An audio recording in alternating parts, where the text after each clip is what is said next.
The winds have shifted in Alethi. Once Kholinar shone, a beacon of pride and glory. Now its towers groan beneath the weight of despair.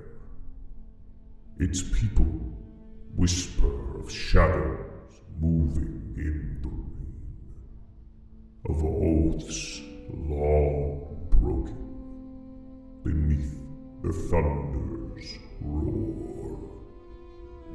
4 souls drawn together, bound by threads unseen. An investigator chasing truth through a city drowning in secrets. A thief, mercenary by name, but fierce of heart, determined to save the home that scorns them. A fabric cloaked in falsehood, shaping light and metal, seeking to forge a better tomorrow before the storm consumes the present. The Vorin woman, staring defiance into the eyes of destiny, striving to become more than her world dares to allow. The city trembles. Cults, old and forgotten, whisper beneath the weeping stone. And from the tempest comes a call for those who would speak the last ideal.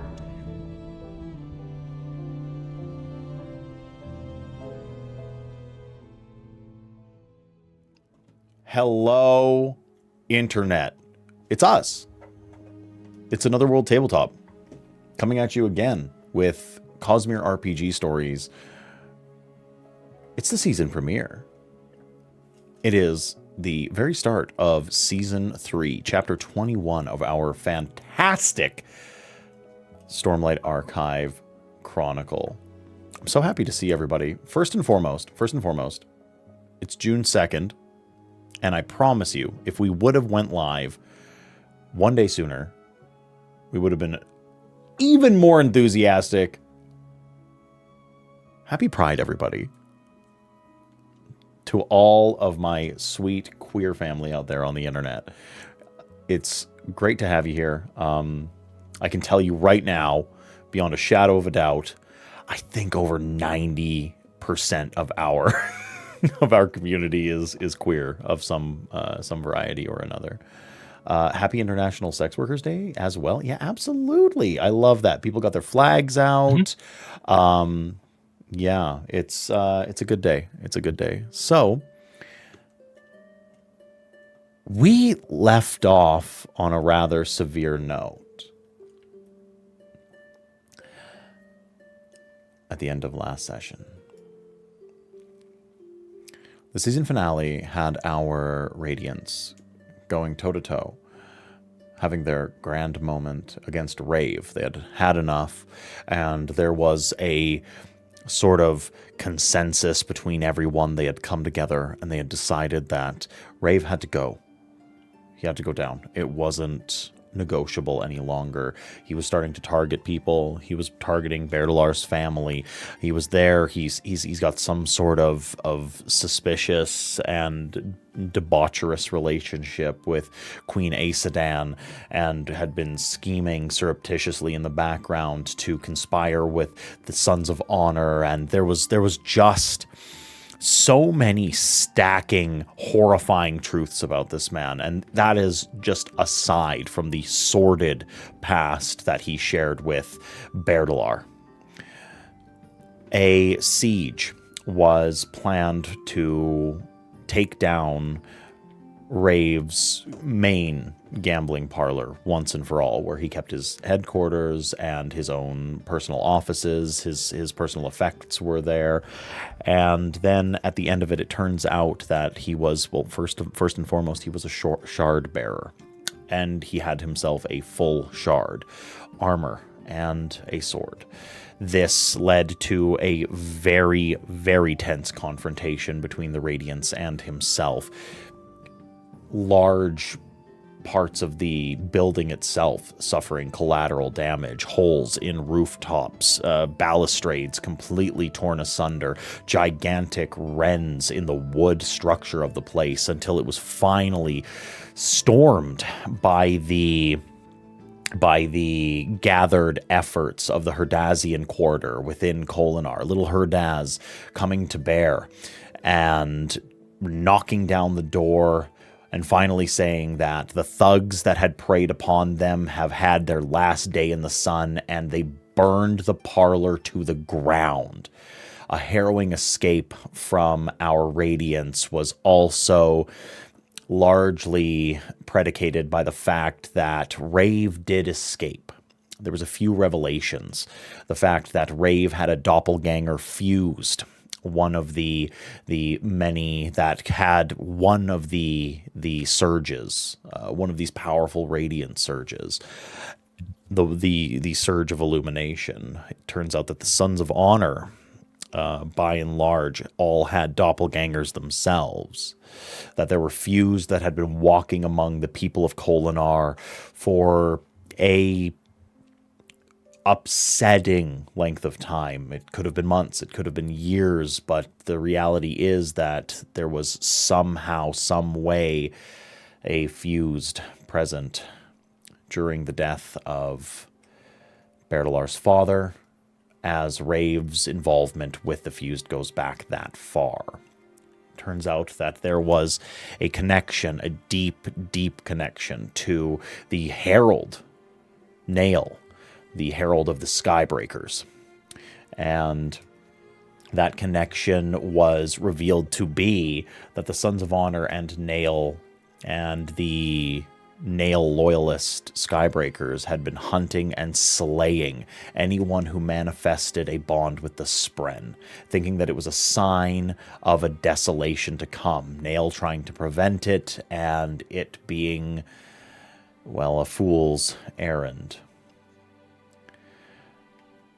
Now, in the aftermath of the destruction of Rave's parlor, and the sort of deconstruction of his forces being scattered to the winds, our Radiants have, for the moment, went to go on their own paths away for a short period of time to recuperate, to find solace, to connect with loved ones, to plan for the days ahead, to consolidate what they have in order to fight back against the Suns, against the Skybreakers, against the coming armies that are going to siege the walls of Kholinar.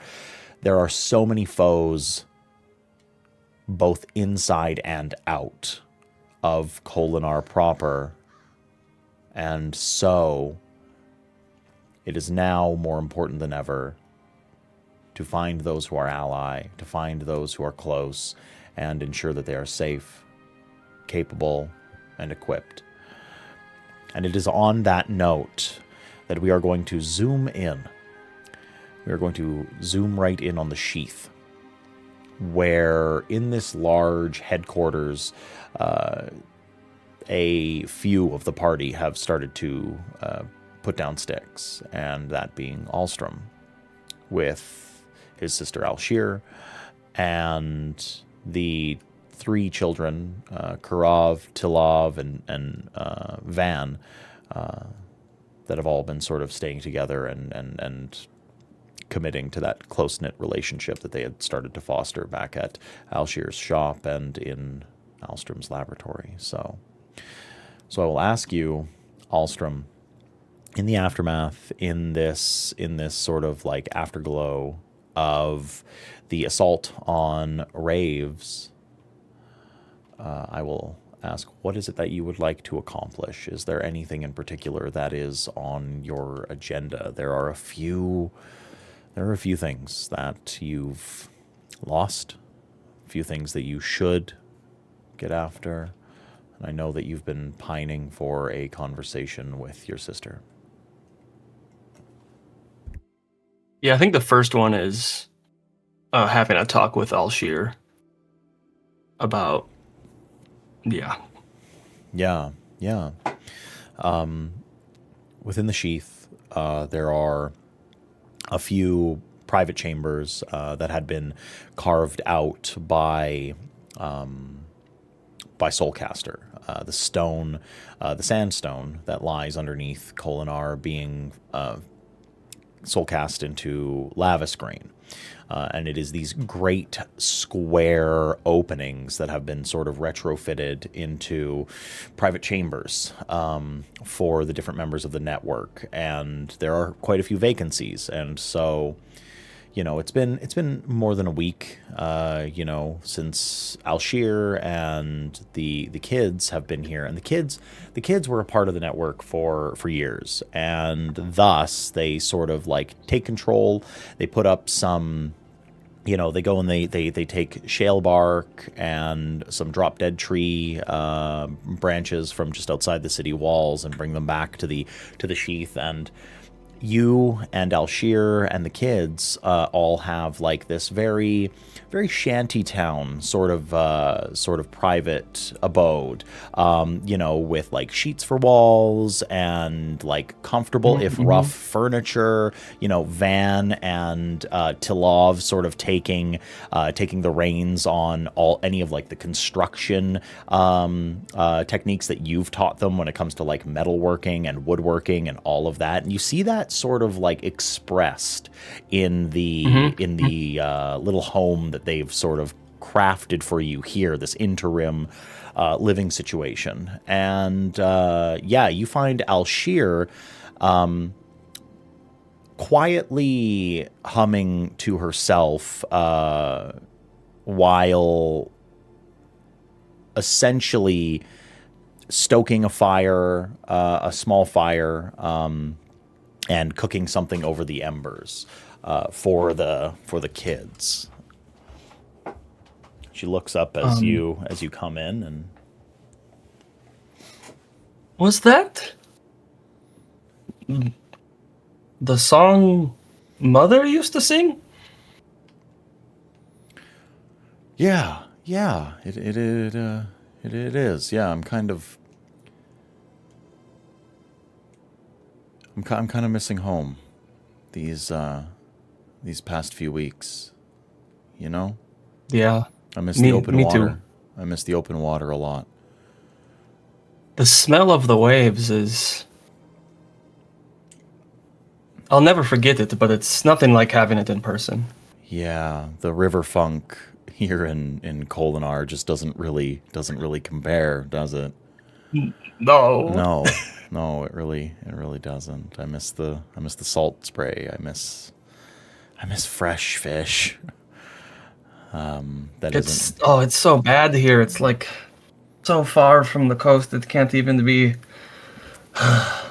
Never. Okay. I don't like to think about what the river crabs just outside of Kholinar have been eating. I just don't like thinking about it.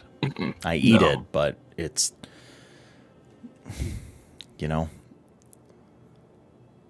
Oh, that's kind of what I want to talk to you about. I feel I've unfairly put you in this situation, and I want to give you the chance to go safely, maybe home, or I feel like you are here. All of this has happened because of me and my decisions. So I guess I'm just trying to give you a chance to make a decision of your own. Alshir furrows her brow and sort of sets aside what she's doing and then turns in the seat towards you. Do you think that I'm not capable of making my own choices? No, it's just all of this has happened so fast. All right.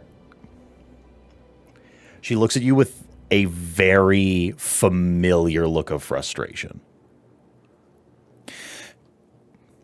So when you decided to go and rob the devotary of insight and then lie to me about it, and then that all came to light, and then I didn't leave, do you think that was your decision? No. Are you my obligation?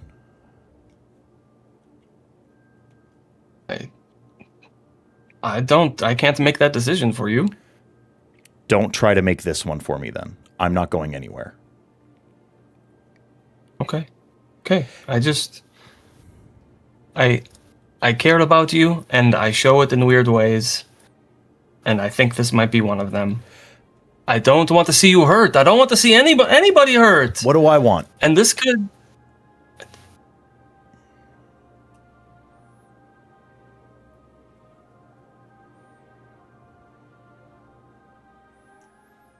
Not this. I want to live in the same city as my brother, and I want to invent fantastic things, and I want to change the world with you. I'm not doing that from Thalena, and I'm not doing that away from you.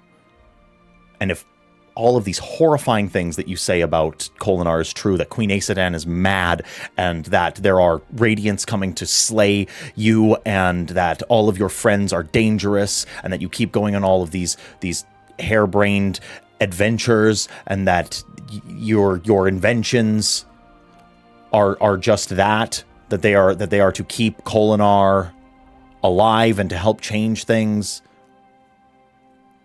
I came here because I love you, and I came here so that we can help change the world. That hasn't changed. Dangerous times mean tough people. If you want me to be safe, and you want to make me feel more secure, I think maybe it's about time I stopped sitting in the shop and trying to sell things right before the high storm hits. Oh, what I'm hearing is you want to be more involved. I think we need to start making weapons. Okay. I like that. You remember when I talked to you a while ago about the net and the spikes? Have you been working on that? After I gave you the blueprint, have you been working on that?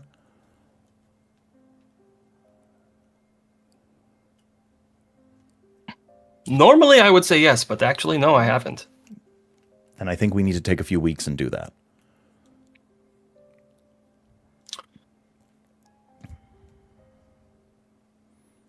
I bet the kids have some ideas.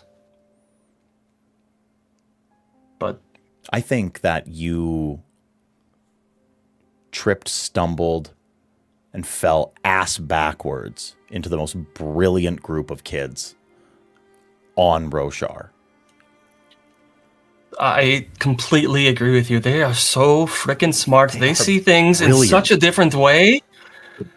It's so refreshing. You know, the kids, they're going to be all right. The kids are all right. At least these ones. At least, definitely these ones. Definitely these ones. Alstrom, I'm not leaving you. I'm not leaving Kholinar. Okay. If we have to run, and it's a matter of life and death, I couldn't live with myself if I was safe somewhere on the island, hoping that you were okay. I'll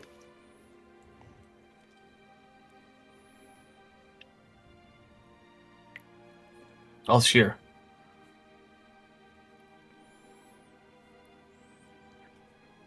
There may be a day where something so bad happens that we may need to separate for a while.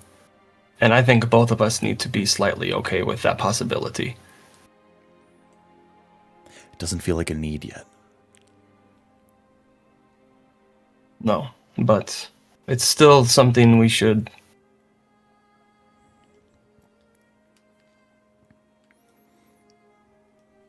But look, okay, moving on. We have no supplies, so I mean, like, the living here in the sheath, awesome, loving it, big fan. But we at least need to recover some supplies from the shop. And I respect Navali. I didn't before. I thought that they were easily one of the worst criminal elements in all of Kholinar, that they were a murderer and a thief and just a horrible backstabbing individual. And some of those opinions have changed. But above all, I do think that Navali's living situation leaves a few things to be desired. I think the humidity down here is far too high for any proper experiments. I think that we go and we take back the shop. I think that if the Cobalt Guard truly is going to claim our workplace as some sort of crime scene or what have you, we go and we peel every single piece out of there. And, you know, we have to plant it somewhere else. If we can't have the shop anymore. Can we maybe we relocate to Little Herdaz? Maybe near Berdalar? Or we split it up between here and multiple places, you know, not to keep everything in one area. I was thinking exactly that. But first we have to get the stuff back. So we have an entire basement basically made out of aluminum. Yeah, it's crazy. We're the richest people in Kholinar, I guarantee it, and we can't do anything with it. We can't touch so that. Frustrating. Well. It is the most frustrating. We can't be sudden aluminum merchants. We're going to be drawn and quartered. We're going to be ripped apart between two chulls if they actually find out that we have it. Wait. We got a lot of aluminum, yeah? A frankly dangerous amount, yes. Have we tried making weapons with them? I don't even know where to start. It's so soft. Like paper. It's like paper. It's so malleable. It's so incredibly.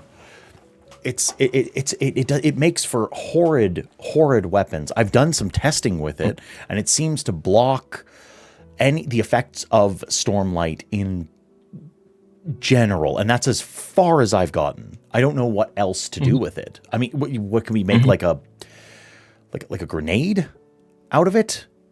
Some sort? Can we put a fire spren into a, you know?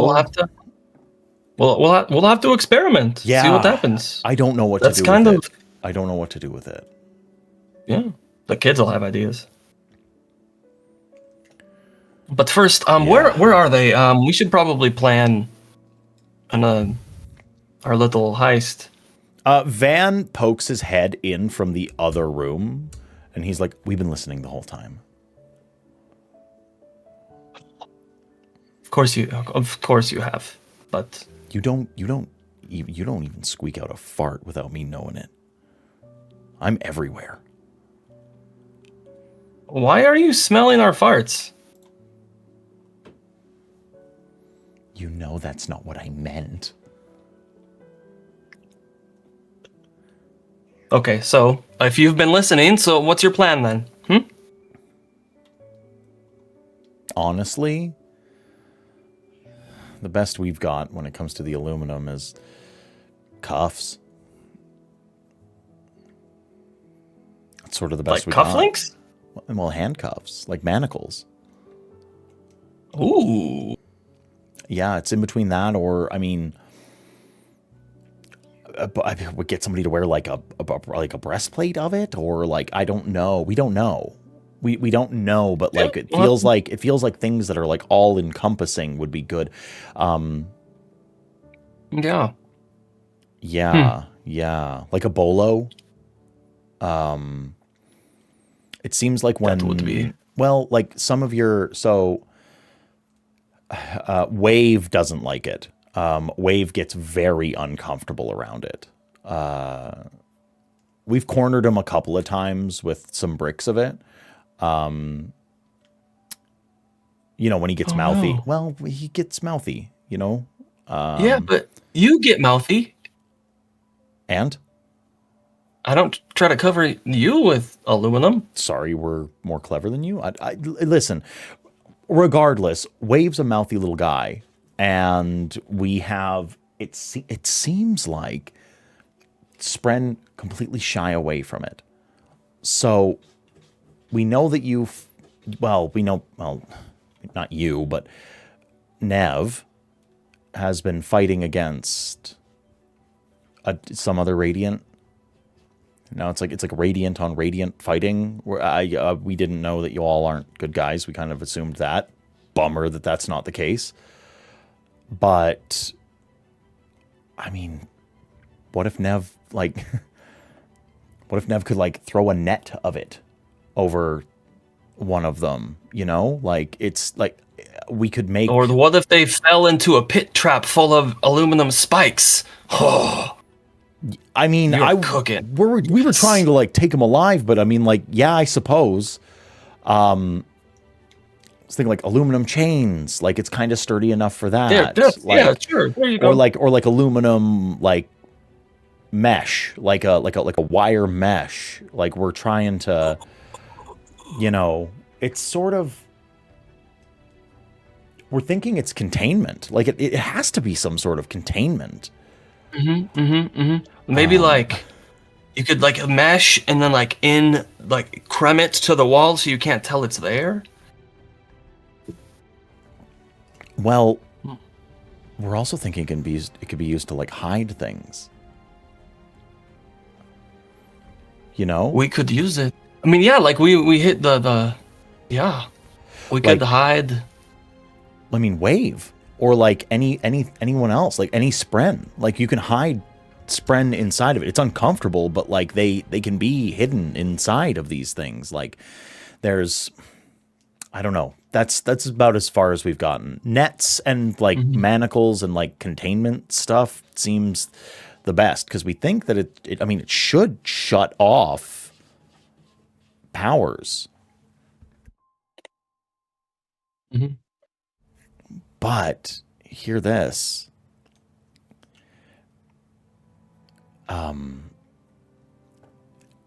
If rumors are to be believed, this is like Kholinar's where all like most of Alethkar's half shards are coming from, right?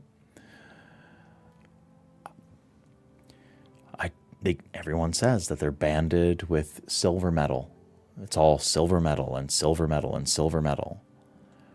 So, what if that silver metal is aluminum? Yeah, we have to try that. That's what I'm saying. Like, Talav was the one that actually caught on to it. Like, she said, and she's like, don't talk for me. I said, I was pretty sure that if you banned any sort of material with aluminum, it should be able to stop shards, like shard blades. Okay. I mean, and that's sort of the best we've got. Yeah, that's pretty big. Not like blocking a shard blade could have helped me a couple times. Yeah. Yes. So we'll. Okay, so we need to go to the shop. Has anybody checked on it recently? Just seeing if anybody's watching it. Yeah, or have we just been? They've got a few guards that sort of walk around it from time to time. I don't think they've found any of the aluminum. I'm pretty sure that they were after us, and the shop is just collateral. I'm fairly certain. I know they've looted the lab. Like, we're going to need new instruments. Like our calcinators and the alembics, and like we need new mortar and pestles. We're going to need a new kiln, and like they're going to have all. They're going to. It'll be fine. Don't worry about that. It'll be. Yeah, we'll but be able now to get they have my favorite crucible. The one that I wore enough of a groove into that the forceps actually hold on to it. It's Yeah, but like, here's the thing: you're gonna have multiple favorite crucibles over your lifetime. So, yeah, but like I'm allowed to be mad about it. Like I'm allowed to be mad about it. Like I'm mad about it. Yeah, you can totally be mad about it. I'm pretty mad about it. I'm gonna stay mad about it. Yeah, totally. Did you name them? Did they have a name? Maybe.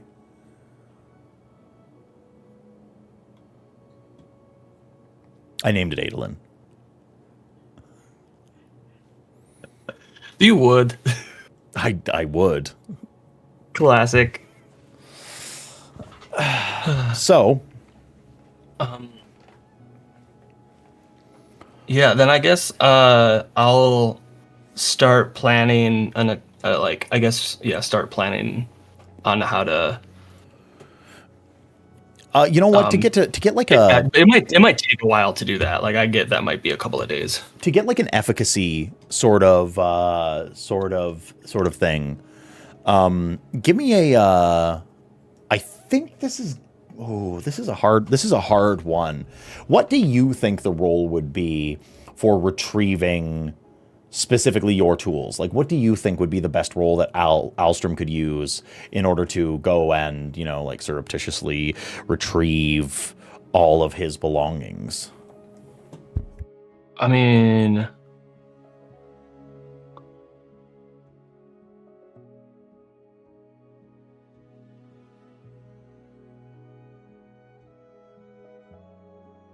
like probably transformation. Like, go to another nearby building and just like make a tunnel. Yeah. Oh, that's a good. Yeah. Okay. Yeah, we could definitely do like a transformation. It's Bugs Bunny over there. Oh my gosh. Yeah.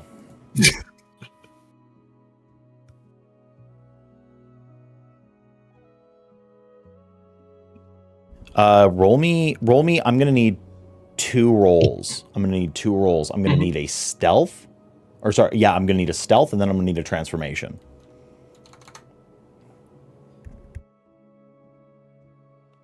Stealth and a transformation. Yay! All right. Oh, that's an 8 for stealth. And would you like to spend one of your would you like to spend one of your opportunities? I know you've got a few saved up. They do roll over. Would you like to use that to reroll? Oh, they do? I thought they expired every session for some reason.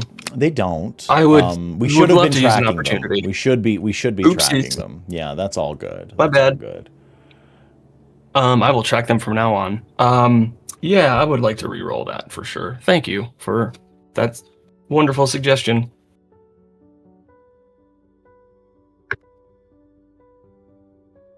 $12 for stealth. 12 for stealth. Okay. We're gonna. Okay. Now the transformation roll, please and thank you.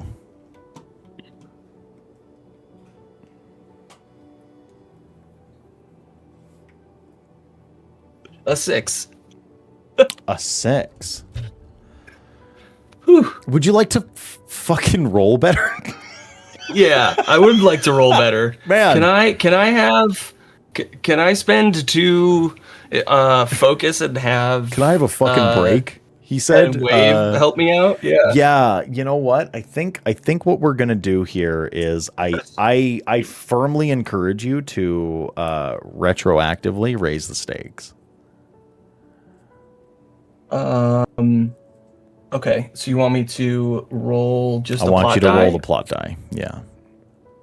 And we'll see what you get. And then we'll have to roll with whatever you get. Blank. Right. So, okay. Alstrom is far from the most tactical and stealthy individual in all of Kholinar. Your ability to weave through the streets and the back alleys in your home, in your neighborhood, is ever so slightly enough. You watch for guard rotations. You listen for individuals that are coming around street corners. You're trying to hear like the gruff voices of these Cobalt guardsmen that sort of like patrol the area, and using the insistent Van and Talav and Karav as scouts and as lookouts, which has been largely their role in the network for literal years at this point.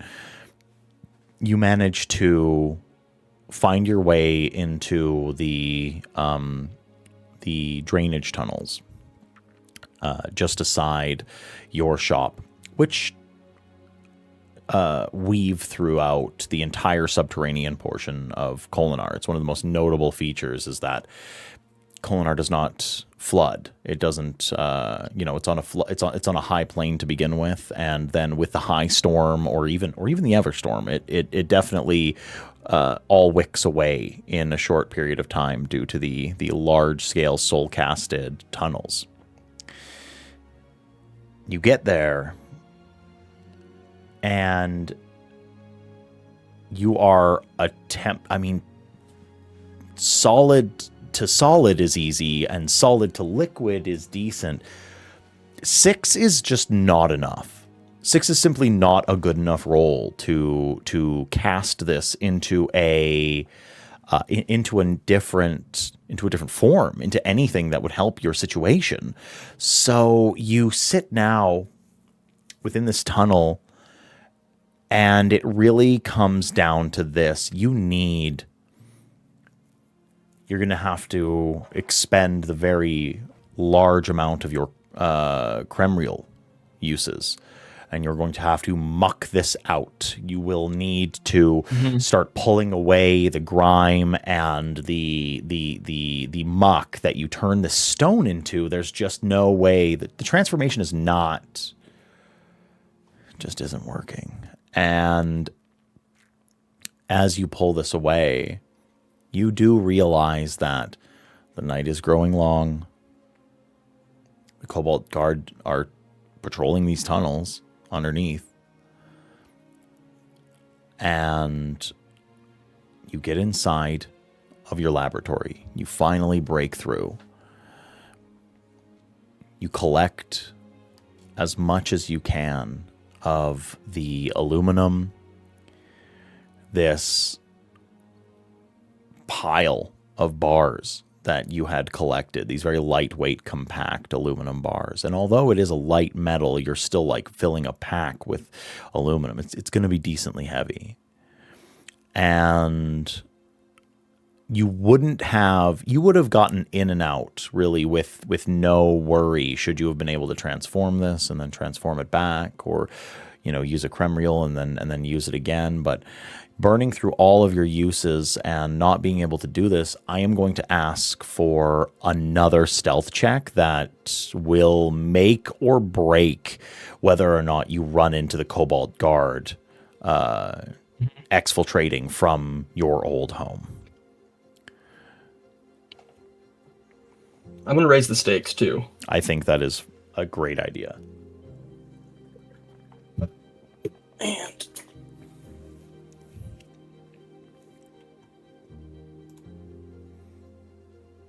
sorry, I'm grabbing a different set of dice because... Yeah.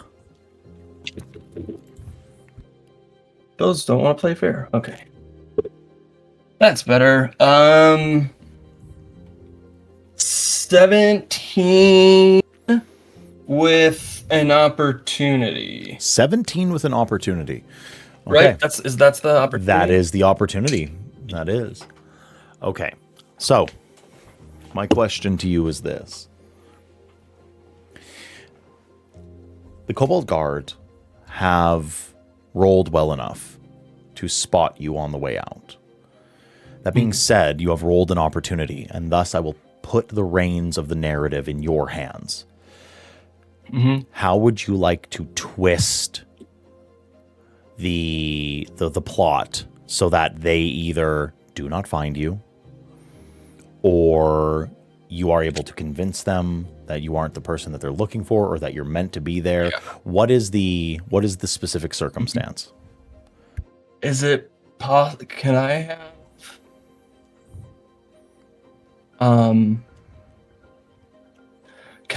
is it possible to have the kids do a distraction, even if it's just a split second, so that they look away and look back, and in that like half 1 second, I've light waved myself to look like someone else and I've slipped into a crowd?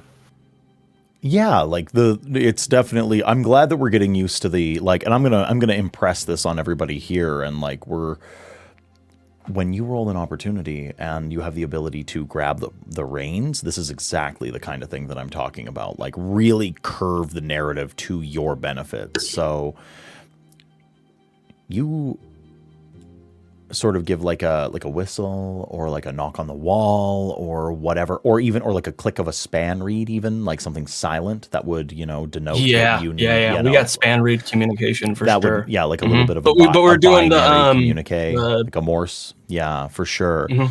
So you click the span reed, you give a little bit of a, like three clicks means distraction, or whatever the communication happens to be. But what you end up doing is sort of like catalyzing them. You would love for it to be just some sort of split second thing. But Van and Talav, to a lesser extent Karov, but those two are troublemakers, and they don't really do half measures when it comes to circumstances like this. So there is a Cobalt Guardsman. You hear the front door open, and that's pretty alarming. And then you click this in, and you know that they're going to be coming down into the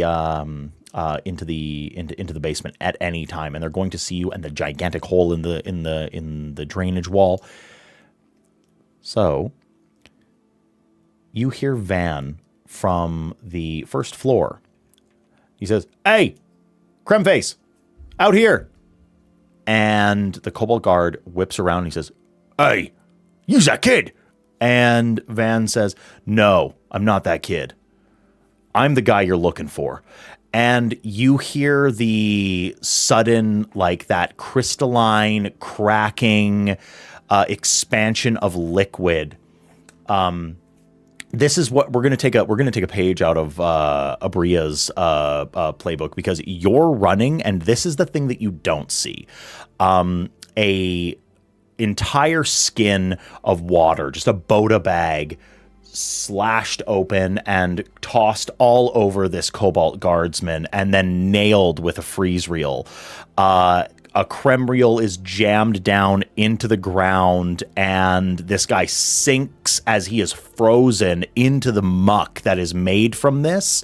And then it is Karov. Karov has seemed like a very milquetoast, kind of like, a very tactical, very, very brilliant and quiet kid. Karov nails this Cobalt Guardsman with a fistful of like thieves' powder, which is a combination of spicy peppers, crushed glass, and sand. And the guardsman is just blinded. And then the kids sprint dead away from the scene. And you hear the screams of pain from this Cobalt Guardsman as you are hastening down the tunnel with the spoils of your return, which is the cache of aluminum. Yeah. So, I feel like that is a decent point to zoom out on Alstrom.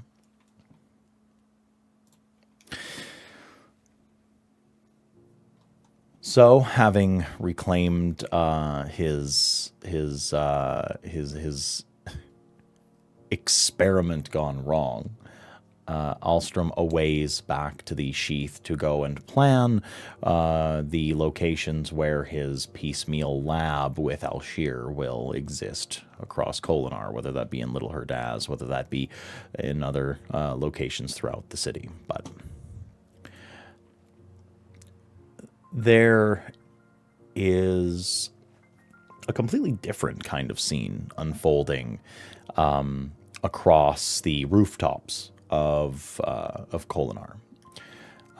It's been a few days at this point, and Falarin and Nev are seen scooting across the rooftops, heading towards the theater.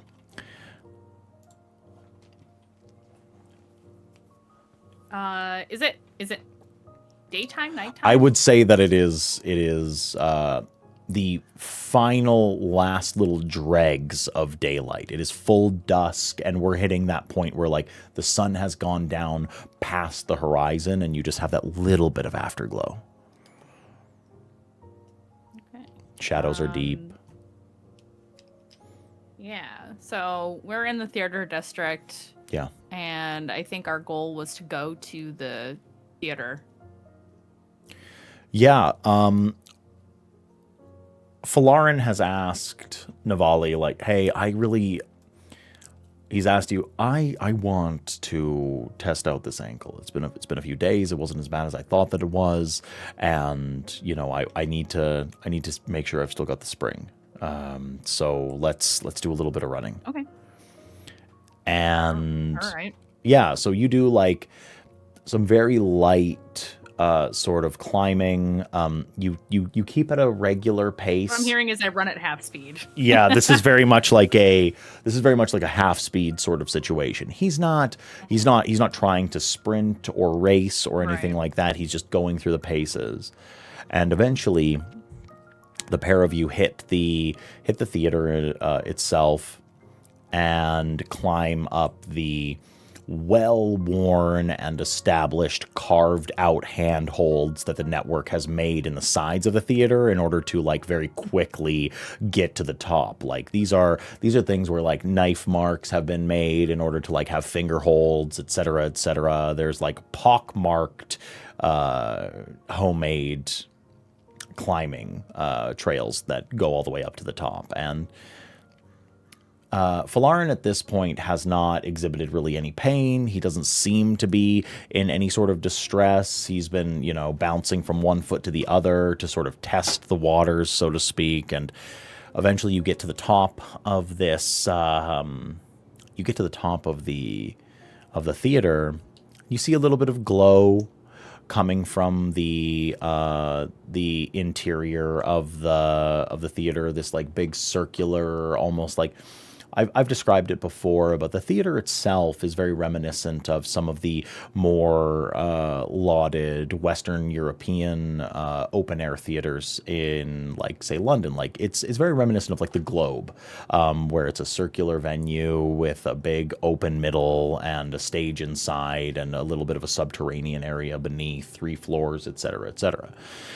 So upon this top ring, where the rooftop gardens are, rock buds blooming, small flowers, a few planted trees in pots, Falarin sort of takes a second and takes a seat. How are you feeling? Was that tough? A little sore.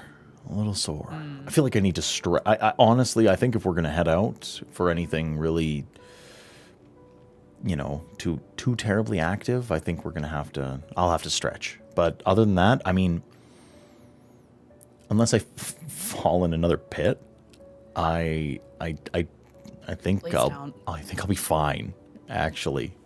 It's just a little sore. It's nothing worse than, honestly, I've had ribs that are about as sore as this ankle is after you've hit me. So I think we're doing okay. All right. Well, then it's livable. Very, very livable. I still got to put this through the paces, though. I still got to I still got to work on flexibility. I want to get a full range of motion on this thing and ensure that it's What route do you want to take from here? Do you want to just run back the way we came?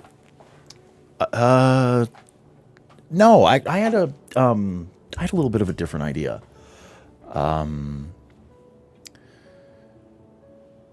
And at that, Nev notices that like the lights that are coming from down below sort of like get a little bit brighter, and they seem to be directed upwards. And there's like a little bit of a band that's starting to assemble for like a rehearsal. Some music is starting to like very lightly play. And Falarin says, well, you remember how, Bertalar was teaching you how to dance and all of that, right? Yeah. That's kind of the plan that I had. She says, peeking over at the band because she's nosy. Yeah, you peek over at the band and like there's a couple of actors, there's a couple of dancers. And it's very much like it's a rehearsal, but like the acoustics of the theater definitely lend itself to hearing every part of a rehearsal, even if you're within like probably a few hundred meters, a few hundred feet of the theater itself. You'll hear like, thin sort of music coming from it, but when played at full volume. But a little rehearsal like this, it's kind of nice. You hear like the chimes of strings being plucked and the breezy bird-like tunes of thin woodwind instruments playing on the wind. And you definitely understand that this is going to be like a full rehearsal. There will be like a decent amount of music being played. And Falarin looks to you and says, I have to be totally honest. That dancing that Bear and and the kids and you and I did, it was all really. It helps you limber up. I've kind of been practicing. I haven't practiced at all since that first time. I probably should. He stands up to his full, ridiculous, over 7 foot tall height. This giant Dorito of a man, and he is Dorito shaped, and he says, well, I mean, if you're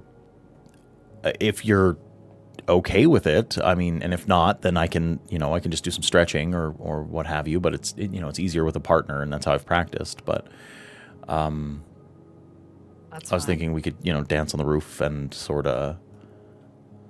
I can limber up and test my ankle that way.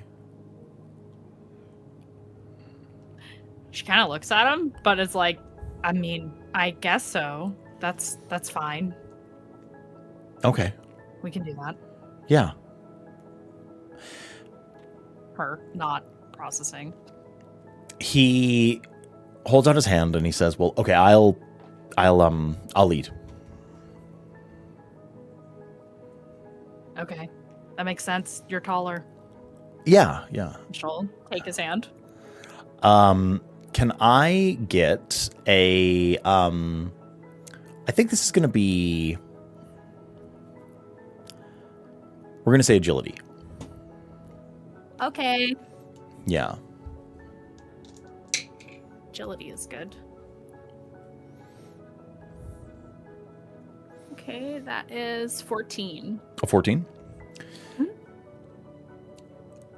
You very easily keep pace, and you start feeling yourself like he's right. Falarin has been practicing. This is not like a small amount of improvement in such a short amount of time.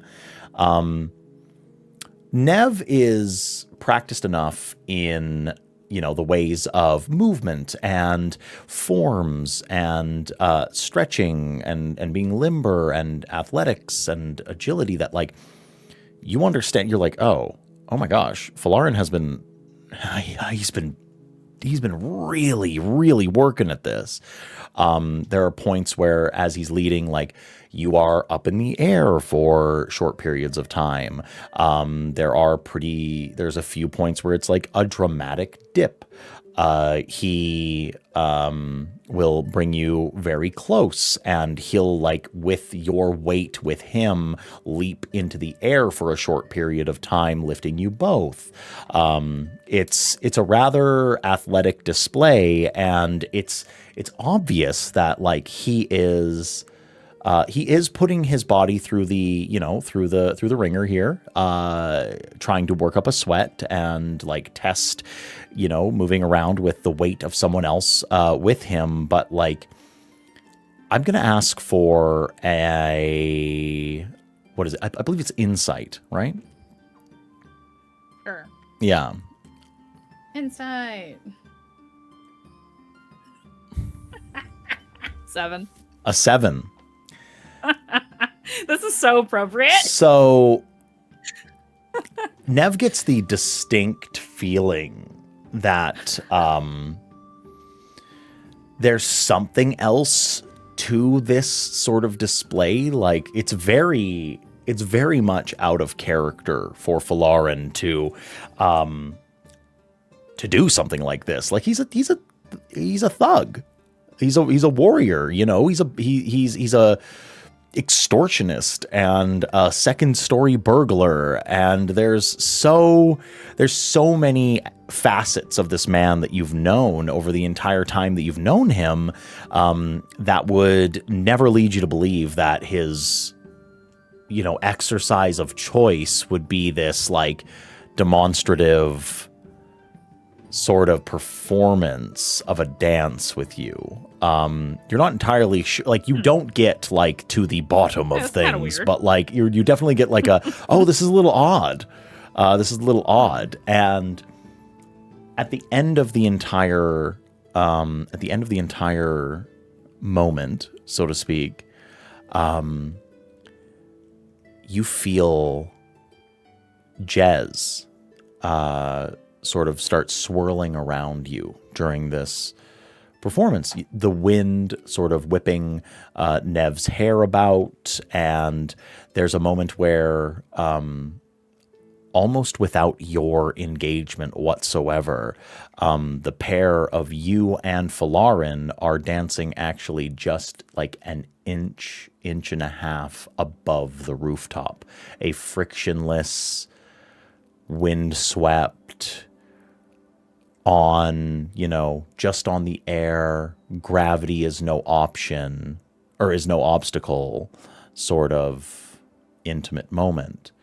And then you hear Jez in your ear say, "Listen, kid, I know you don't get it right now, but I want you to look at this guy, and I want you to enjoy this moment."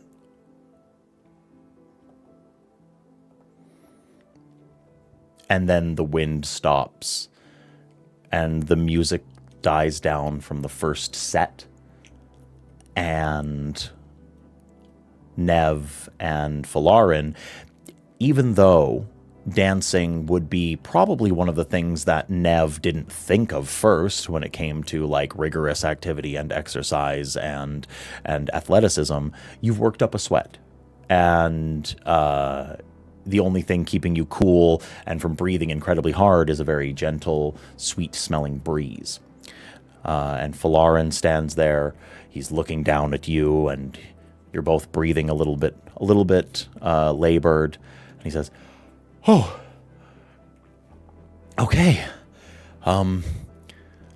And you see just a moment of hesitation on his. You see a little bit of hesitation on his face, and then he just says, "I think my ankle's okay."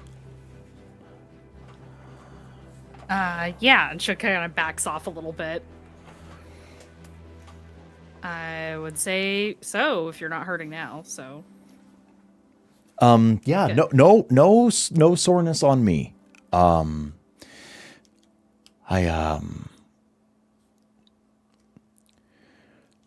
gonna sit. And he takes a seat, and he sort of like waits for you to either, join him Yeah, she'll or join him. yeah. You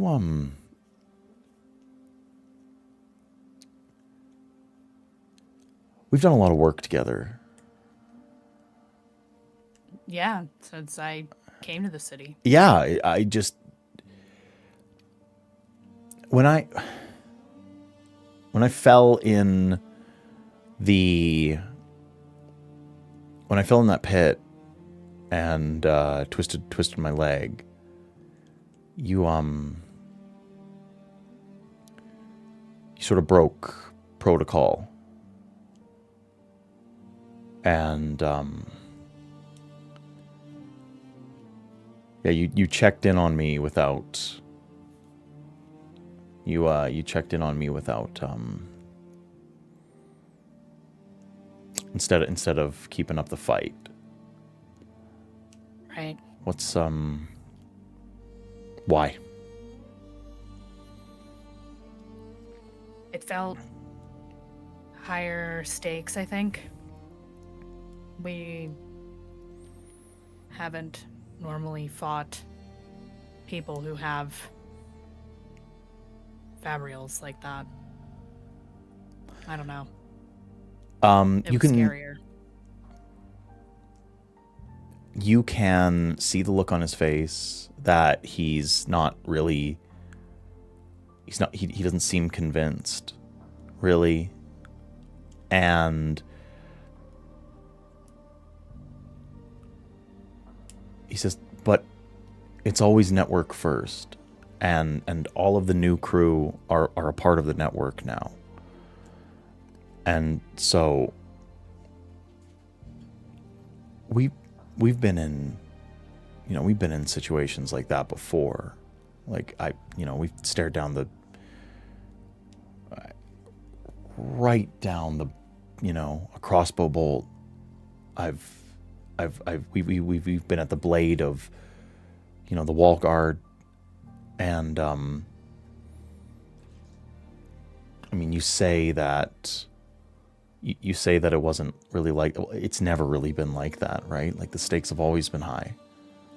When it was just you and me working together, and you weren't a Radiant, and neither of us really knew how to fight. Like, the wall guard was the fabrial users, and the when we did get tough, then it was Rave's men were the fabrial users, and there's always been there's sort of always been something more dangerous than us that have been pointing the sword at us. So like, it's not.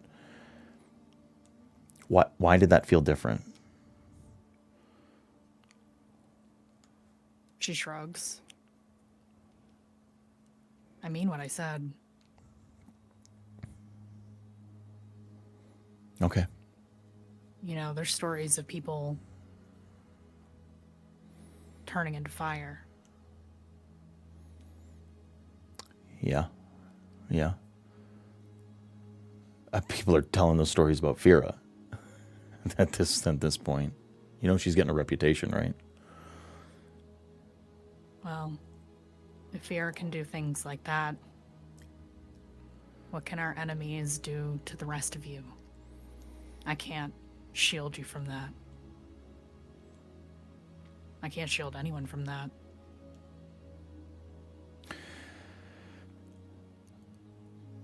It is higher stakes now. Valarin.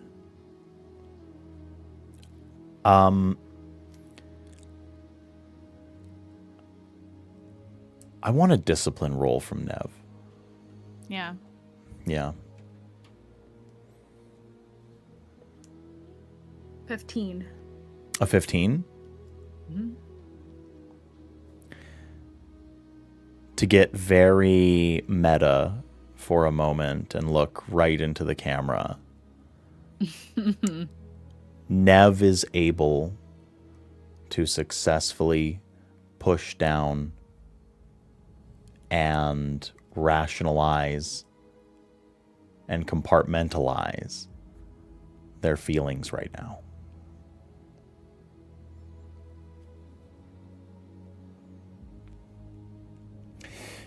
So I get it. Yeah. No, that makes sense.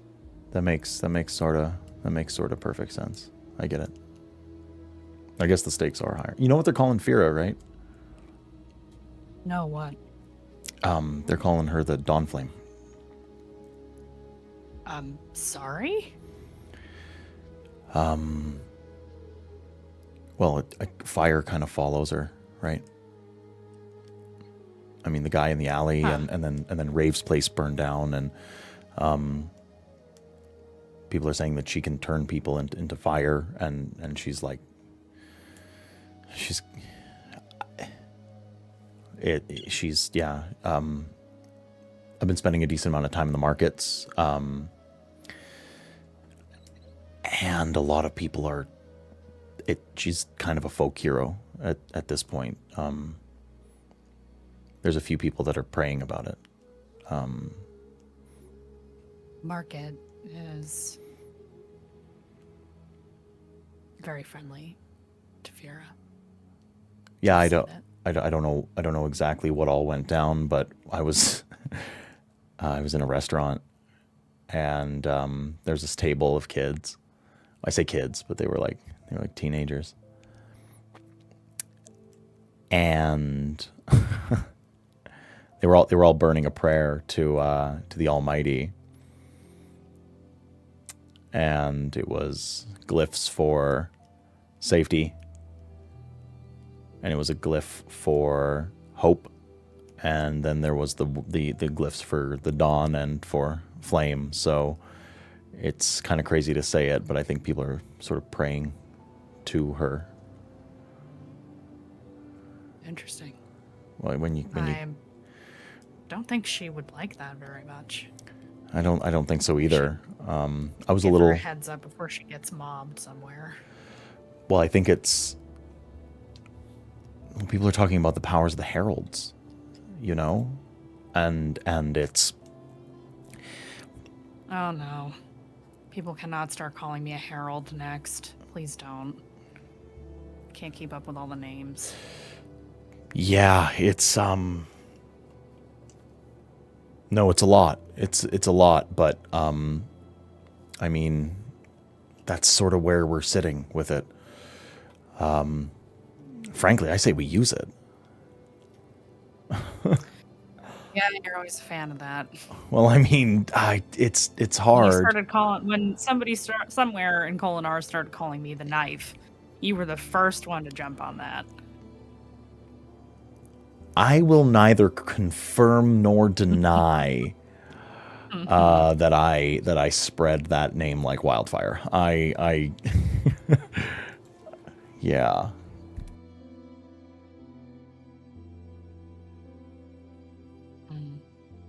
Well,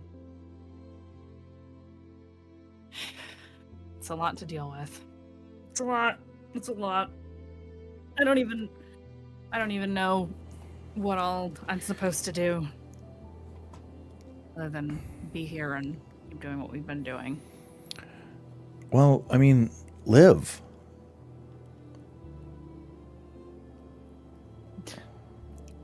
When did it turn into live instead of survive? When did that change for us? Oh, I think it happened exactly when we had a family, when we had a community. We've got people that care. That's true. I mean, survive was good when it was us and Cutter and you know, we were getting beat over lava screen scraps, but like now it's different. You're a hero. And frankly, so am I. And so is Berdalar, and so is Alstrom, and so is Fira. People are... When do we start recognizing that we're special? And you can say you're not all you want, but we are. I mean, people... And it's only because people believe in us. It's only because other people say so. I would never throw that on myself. saying I'm special and I'm special for no reason. But I mean, like, we have a family to take care of. We've got the network, and the people of Kholinar look up to us. We've got, I mean, Bertalar's whole family has been, I mean, they're not hunted anymore by Rave's thugs. We have, I mean, Alstrom. I don't know when it happened, but Van and Talov and Karav, they're more Alstrom and Alshir's kids than network these days. Like, we've created...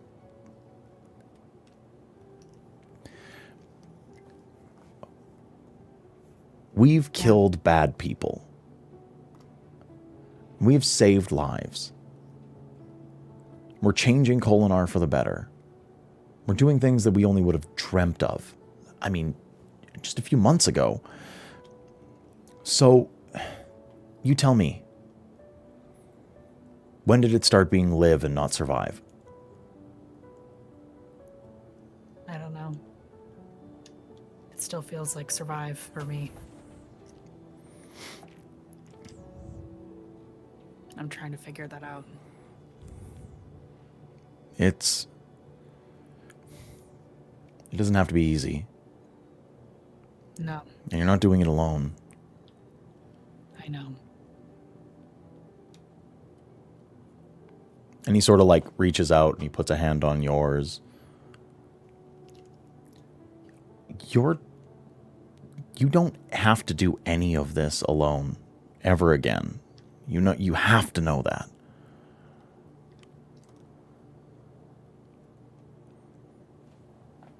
I think we need to get you a spren before I can say that. I mean, what did you say? What were the words? Saying the words doesn't get you a spren. What do you know? I look to where Jez is likely floating around. Yeah, Jez is like in your blind spot where he usually likes to be, because he's a sneaky little bastard. And he pops up into your line of sight, and he appears before Falarin. As that a first? This is the first time that he's been anything other than a ribbon of light for Falarin. Hey, kid. There's something you need to understand. It's about honor. And it's about being a hero. And you're saying the right things. You're saying a lot of the right things. In fact, you're saying so many of the right words, just not really in the right order. And I mean, it's to be so honest, you're a lot farther along this path than Nev is.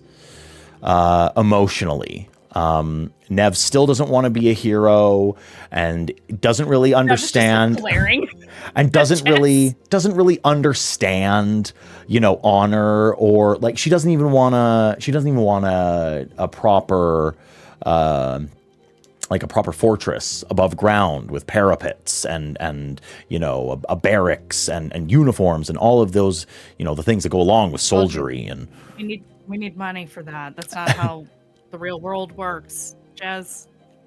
Falarin says, and then Falarin looks at him, and Falarin grew up network and lived in the same slums and the same environments as Nev. And he looks to Jez and he says, so honor is real estate? And Jez is like, I concede the point, and then and then disappears back into a ribbon of light. So I was right. Falarin looks to you and says, "Nice guy." Well, at least he showed himself to you. A little judgy. That's not even the beginning. He knows that I'll find a way to trap a spren and throw it into the ocean if he's mean to you, right? That's not how that... I don't think you could. Never. You sure? Yeah, I don't know. I'm pretty creative. I bet Alstrom could figure it out. I bet Alstrom could figure it out. Yeah. Yeah. You hear just in your head, Jez say, if you put me into a damn Fabrial, I will never forgive you. You will never be able to fly ever again. Don't you ever talk about that. Don't you ever do that to me. And Falarin. I shut it out somehow. I don't know how, totally, but I do. totally. Yeah, you just ignore it. Like, you can just ignore it. How many times has Jez yapped in the back of your head? And so many. Oh my Especially gosh. now. So many. So yeah, no, it's it's closing in on dark, and Falarin looks to you and he says, well, I mean, do you want to just kind of be nice to rest for an evening? Do you want to just... He like goes into his pouch and he pulls out some little spicy sweet treats, like little chili. They're like a Turkish delight kind of square, like a little jelly, that's like floral flavored with like really hot chilies inside of it and wrapped in chocolate. And he says, I brought some snacks if you want to just, Immediately is stealing the snacks. Yeah. He like pops one in his mouth and he's like, you want to just listen to some music and kind of while away the night? Sure, why not?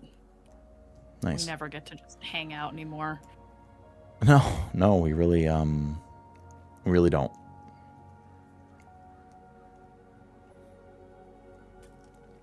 She does, in fact, take most of the snacks. Nev sort of like greedily, absentmindedly eats a lot of these like really hot, like make your eyes sweat, like real like gut buster, like no BS spicy little treats that Nev just loves.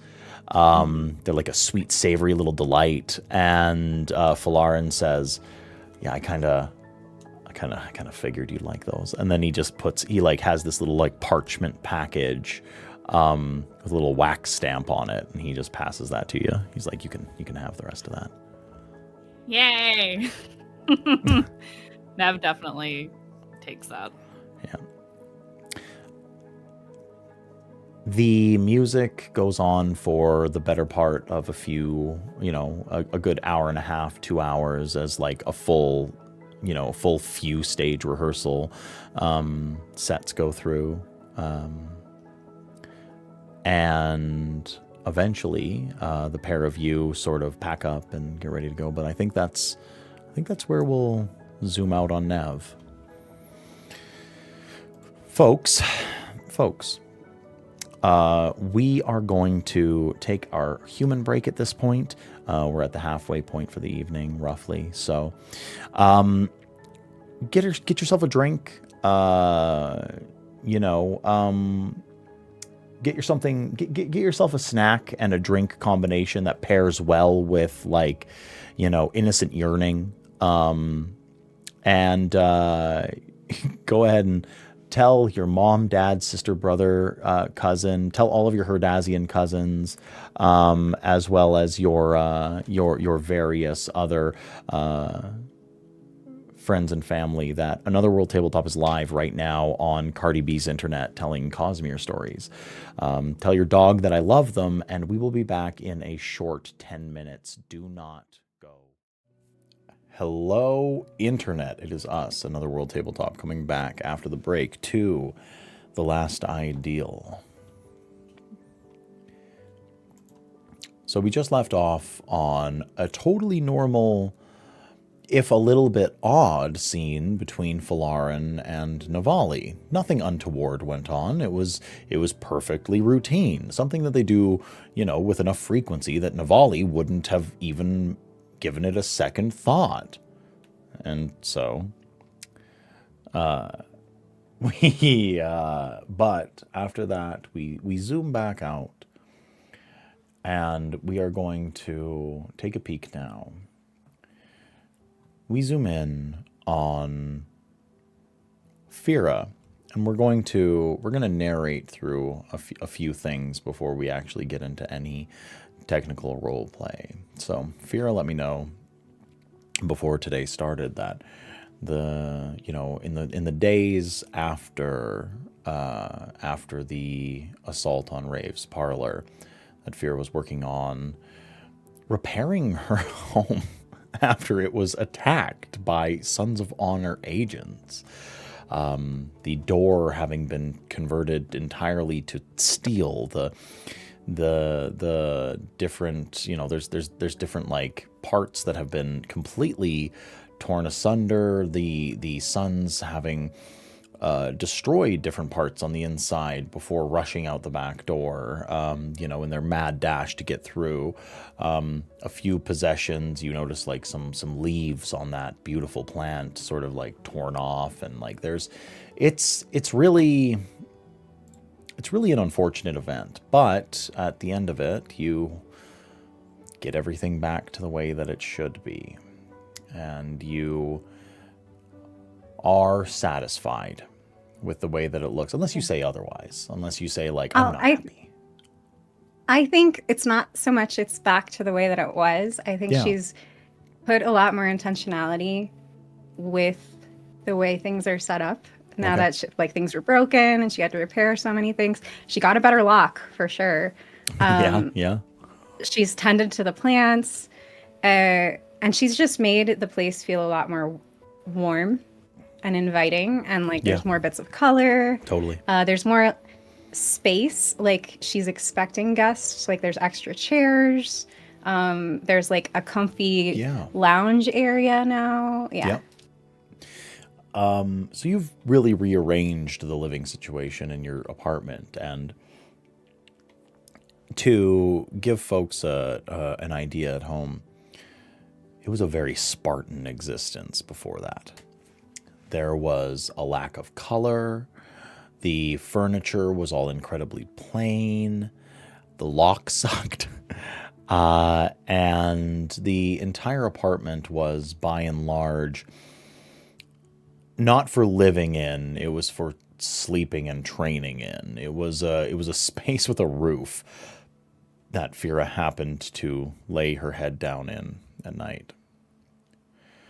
And so, that being said, after it's all said and done and finished, and you're happy that you'll actually be able to host a few people, it is at that point, once everything's back in order, that you receive a rapping knock on the door.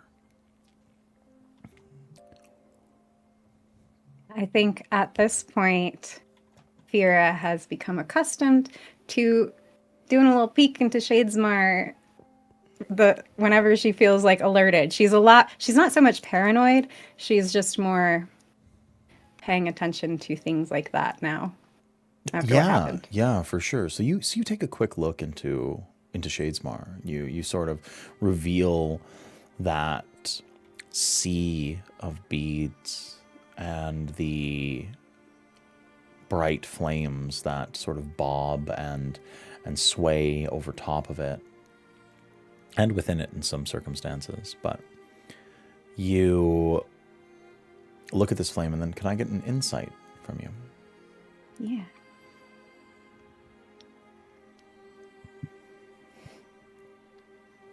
That's a 13.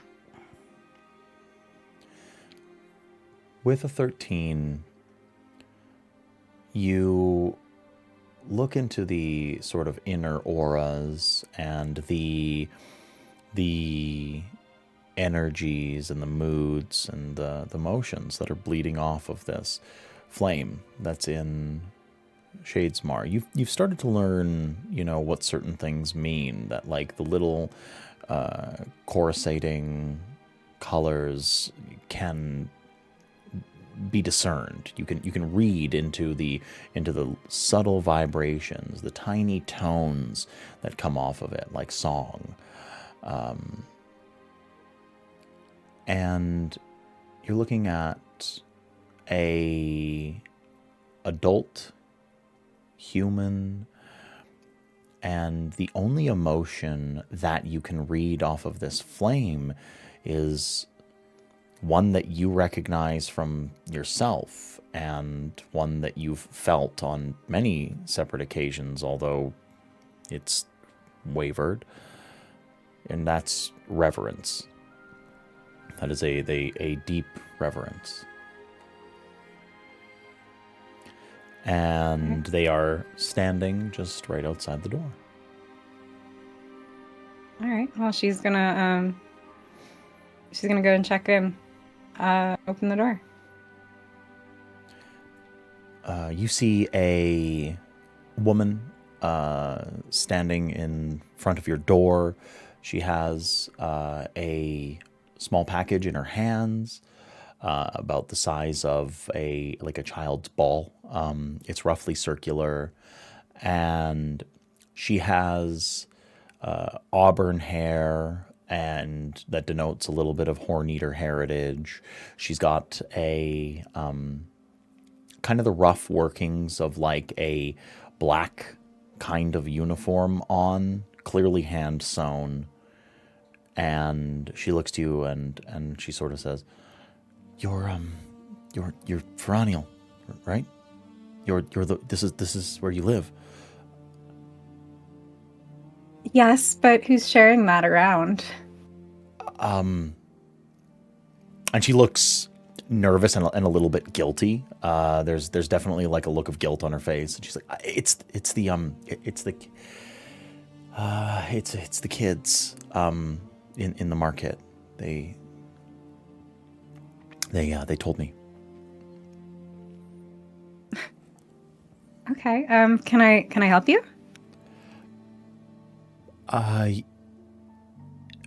Yeah, I'm sorry. My name's Jorah. And this is for you. And she hands over this little bundle. It's sort of all that I can do. You're a Radiant, right?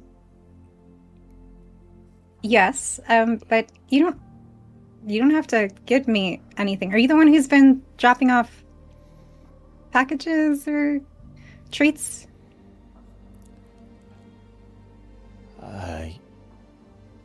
That wasn't me until now, but I heard the kids have been. I think it's there's a little sort of group that looks up to you, but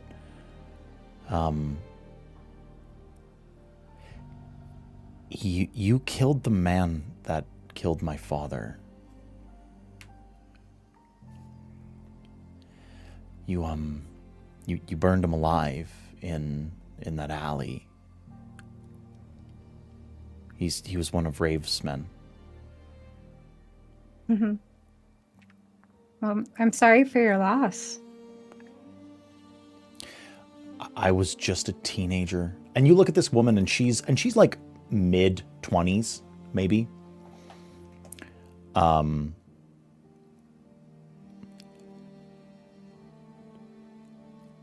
My father he wasn't a good man all the time. He wasn't a worshiper of the Almighty. In the best of ways, he would be out too late, and he would drink, and he would carouse, and he would gamble, and he got involved with some bad men. But that man in the alley, he tortured my father until he died. And I've never been able to fight back because I'm just a woman,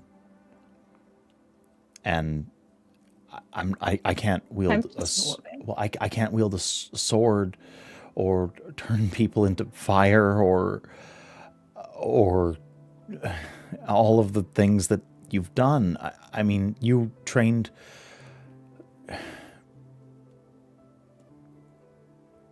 The kids say you've been training a girl with a sword here. Yes. Are you interested yourself? I do want to learn how to use the blade, yes. I'm tired of feeling small. Yeah. I know it's not really the most optimistic thing to say, but I just know worse is coming, and I think everyone should be able to protect themselves. So I agree. You should probably learn, and you're welcome to come learn with me.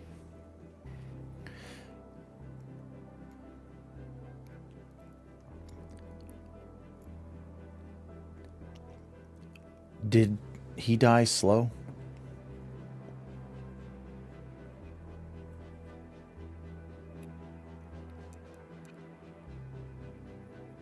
That's going to catch Fira off guard.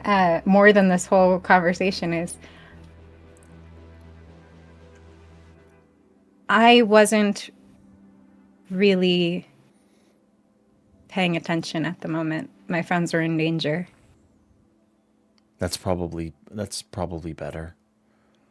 Yeah. Yeah.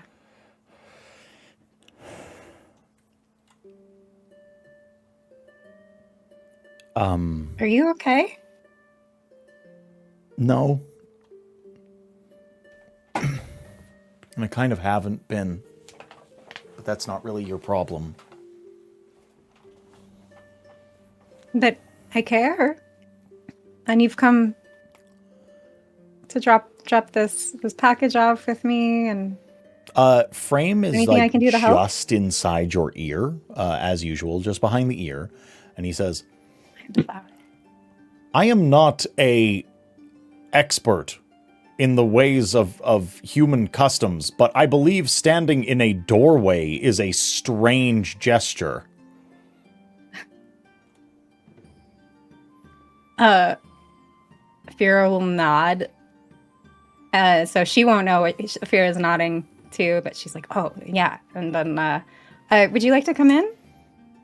You hear before the woman says yes, Frame says, yes, I was correct. I am learning.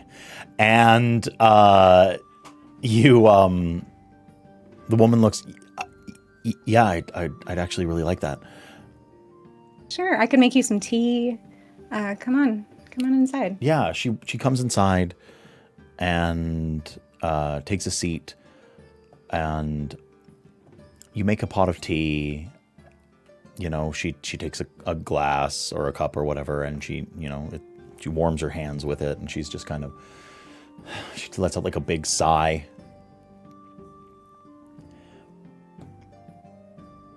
I have been wanting to see that man dead for years. And I thought I'd have to pay someone, or that he would just live forever and never pay for his crimes. And it's tough. It felt like my whole life's purpose. And now he's just gone. And he defined so much. He took so much from me. And he's all that I've thought about. And it's everything that has consumed me. And my mother has been destroyed by this. She had to take a new husband and then another. And things have not worked. And my siblings it's been hard. It's just been hard. And I don't have... There isn't a warrior in my family here in Kholinar. We're merchants, and now he's dead. And I don't feel like you took anything from me, but I feel empty. And now I need something. I need focus. I need to know that what I'm going to do next matters, because what I thought I was going to do that would matter was kill that man. And stop. And he's hurt people since my father. He tried to kill you, but you were stronger, And it happened so quick. It was like he was nothing to you. He was just suddenly dead. He's just an afterthought. That man was my whole life.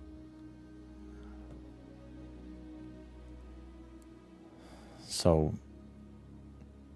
I need direction.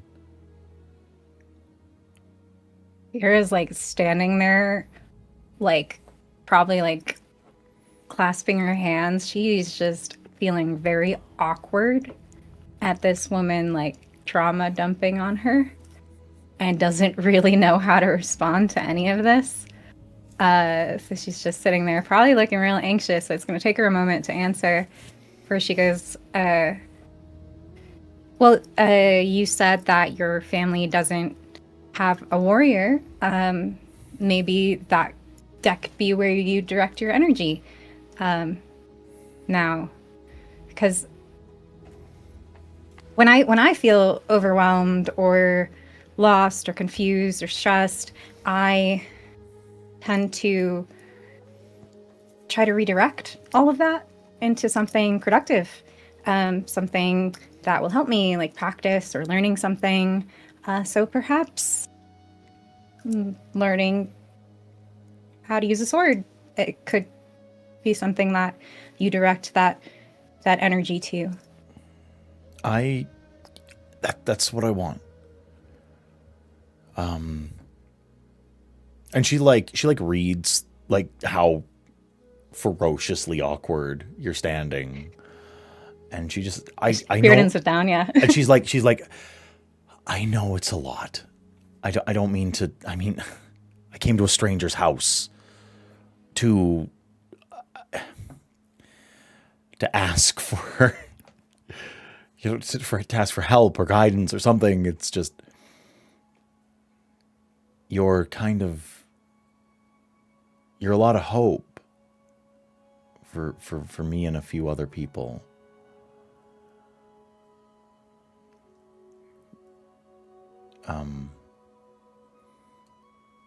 I mean, you're a woman and a warrior and a radiant, and you've served in the military and you're famous there, and we sort of gotten around that you're the one that struck down Tasimir, and he was a tyrant that stalked the markets and shook down stalls and took spheres out of the pockets of people that needed it. And it's like we have a name for you, and I don't use it much because I kind of know more about what happened because I know who the guy is. I've been hunting this man, and so I've been watching what you do pretty close. But they call you the Dawn Flame. And it's not a small amount of people that are saying it.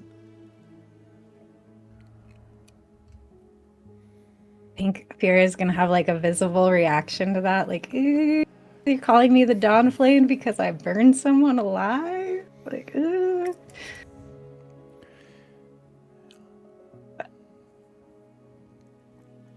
Thanks for letting me know that. I don't really know how to take any of this. I don't know who could, if I'm being so honest. I know I asked a few of the wall guard about you, just in passing, just recently. I haven't been stalking you for weeks or anything like that. It's just been since you slew that man. And yeah, they say that you were a logistician, and that you were very brilliant at it, and you were a very capable protege of Tirael and some man named Bakarin before that they spoke highly of, but kind of hushed. And, then there was some rumors about what you've done since. And that's sort of where I'm at, that you used the sword, and that you're a a radiant and all of these things, and I don't want to scare you off or anything. It's just I'm just reaching. I'm just really reaching. Also, I just want to clarify too. I hope there's no misunderstanding that like I didn't kill these people because I wanted them to die. I killed them because I needed to protect people I cared about. I think And I think there's a distinction there. I think that's why I'm here. Actually, I wanted to kill that guy because I wanted him to. That man, I was so obsessed with him, and I wanted him to die, and it was so much of my focus. And then when I heard about witnesses, you know, that saw what happened in the alley, and there was a guy that there was.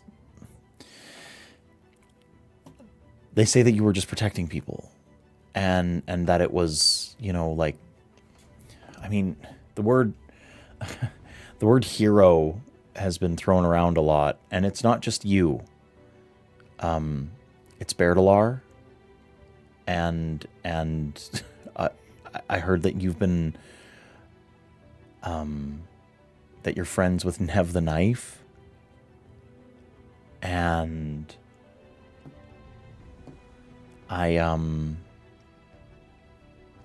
yeah, it's like a group of you. You like the stories tell, and I mean, it's hard not to look up or want to see hope in someone like you, because you're literally radiant, and so's, you know, so is Kaladin, and I mean, and Dalinar, and Urithiru is revived, and like there's all these stories of heroes popping up all over, and then here's one that seems to have suddenly been thrust into my life, for better or worse. And I know this isn't your responsibility, and if you do tell me to just go away, I mean I will, but I had to at least ask if you would. I just want to know how to use a sword. Yeah, I'll definitely help. Okay. For sure. That's something I can do. That's Or even if you could just put in a good word at the wall guard, I could go and learn there if you don't have time, because you and you know, I would, whatever it takes, I'm willing. Let's say I'll put in a good word because I'm not really sure. I'll put in a good word, and if I have time, how can I contact you to reach back out? I live in the market. I can give you where I live. I can tell you. Okay. Yeah. So if I do have time, then sure, you know where I live and train now, but I'll also put in a good word at the guard for you. I promise I won't drop by unannounced again. Thanks. I'm a little jumpy these days. I know this is so strange. It just felt right. There are others like me. I just need you to know that want to learn how to protect themselves and protect others. They want to know how to fight, and they want to serve in the guard. And rumors are coming about an army gathering against Kholinar, and I mean, it's kind of an open secret that there's a woman training at Tirael's barracks, right? So it feels like there's a change happening, and I don't want to get left behind. I agree with that, and I think everyone should learn. Everyone should be able to at least protect themselves. Okay. Open your gift. Okay. And Fira's gonna grab a package. And like open it. She's feeling very absurd. Yeah, she's like very clearly proud of what it is, and you see that it's a scarf, and it's decently long, and then right in the center of it is like this brilliant flame that is inside of a stylized sun. Ooh. She says that's sort of the symbol that people are using as a glyph when they burn prayers to the Almighty for you.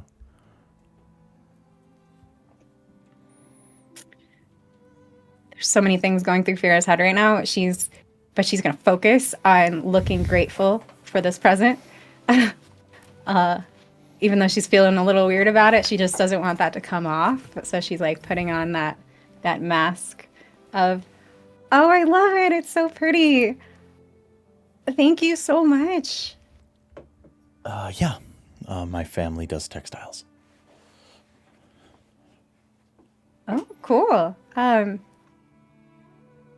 Yeah, it's beautiful. She's gonna try it on. It's warm, it's well made. Feels right. But a little uncomfortable emotionally. Yeah, this is all very uncomfortable. Jorah says, I'm not going to outstay my welcome. I've said my piece. That's what I came here to do. Thank you so much. And thanks for being what the city needs. I'm not sure if I am what the city needs, but I'm going to try to help at least. And Jorah looks a little pensive at that. And she says, well, I can tell you for certain. Kholinar didn't need another woman pushing span-read logistics notes. It needed a warrior, and it needed a hero. And, I mean, for better or worse, I think that's you.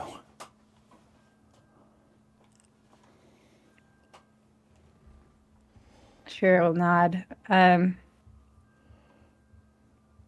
also, I'm happy that you're leaving that.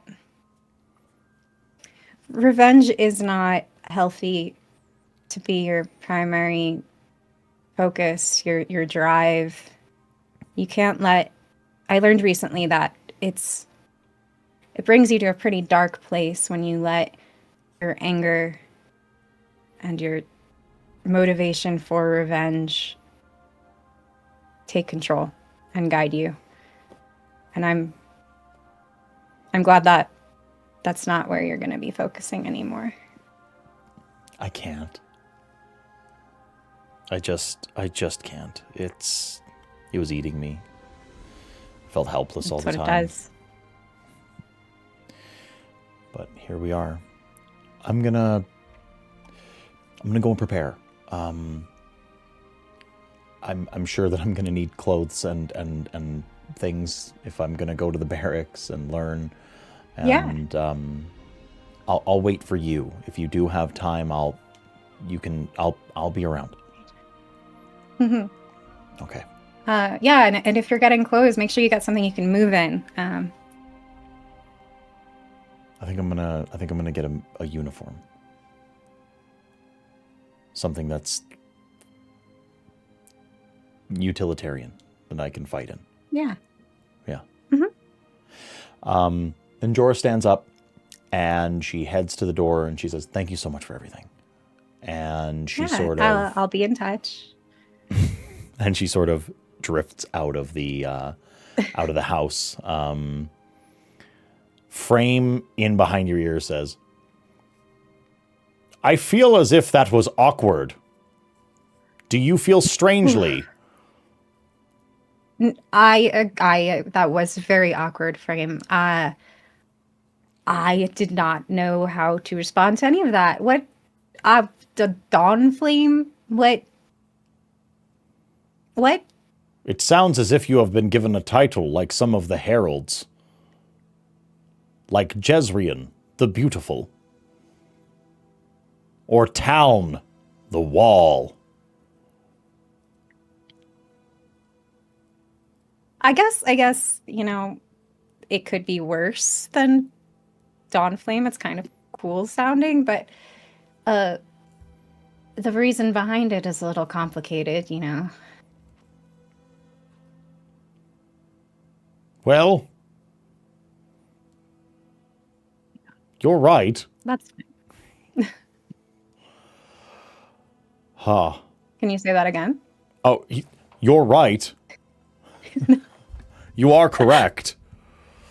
My question for you is, do you feel guilty?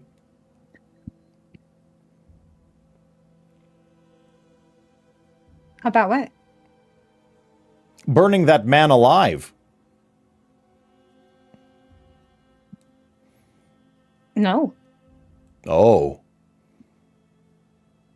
I do.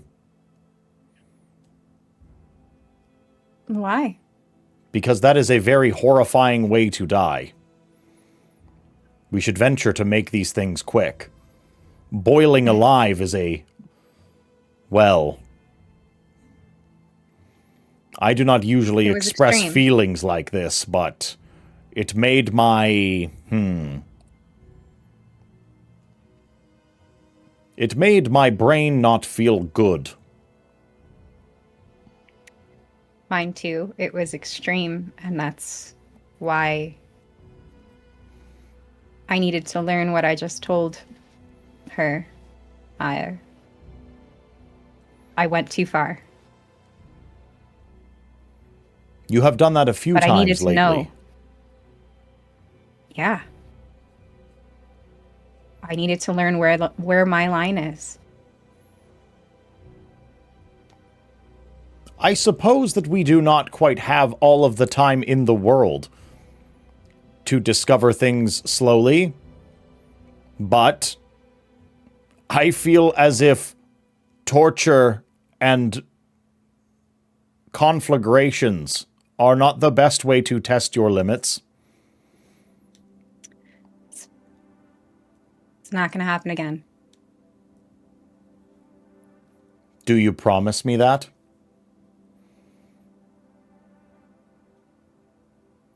To that extent, yes. That makes me feel glad.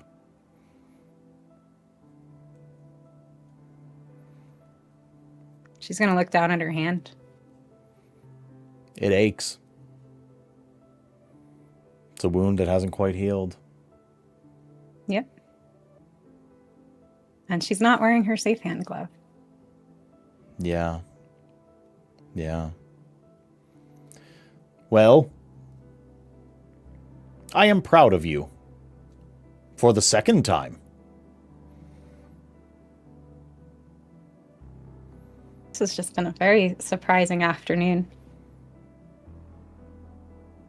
But thank you. I think that the only thing that is shocking is that you are surprised by your growth.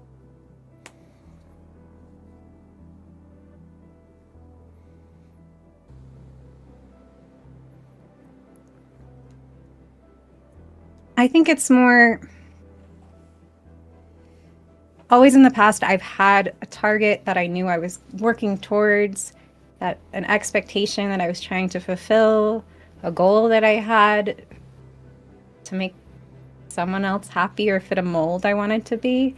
And I think my surprise now is I don't have that anymore.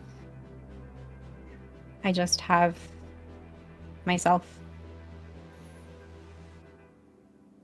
The only person's expectations that you should be trying to uphold are mine. I do know what is best.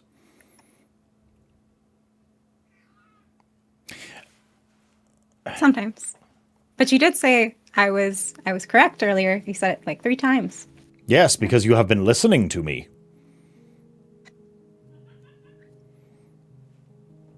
Sure. And I think I'm also learning to listen to myself, too.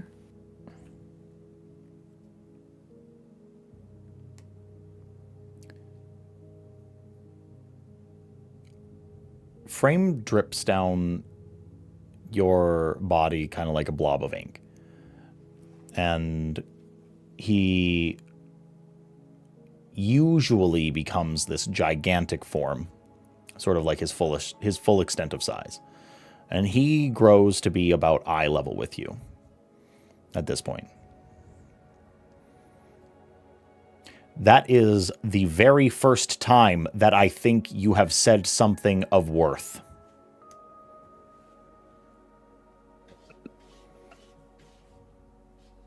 It is time that you learn a singular truth. The Else Caller's journey is not to be directed. You chose. You chose to say yes to me. You chose to take up the blade. You have chosen to become a warrior. You have chosen to take the directions of the self and not the dominator or the churlish individual that would see you do their bidding. You are the intellect.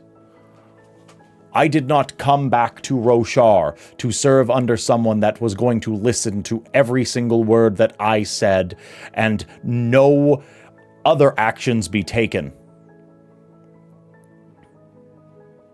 I am the greatest guide that you will ever have, and the jurisprudence of the Inkspren will guide you into greatness.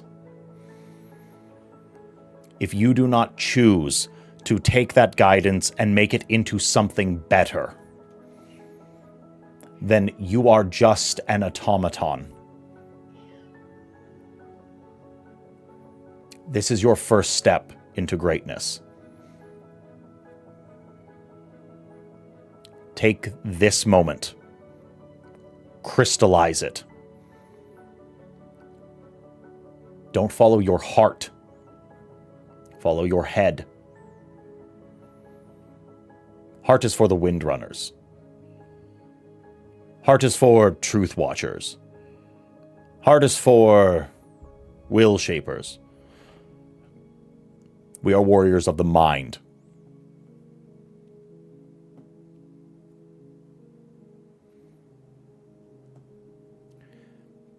Frame lays a hand on your shoulder. A very, very rare gesture. I feel that physical connectivity is appropriate at this time.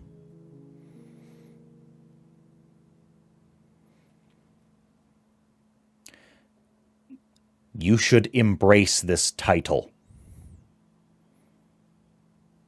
The physical connectivity? The Dawn Flame.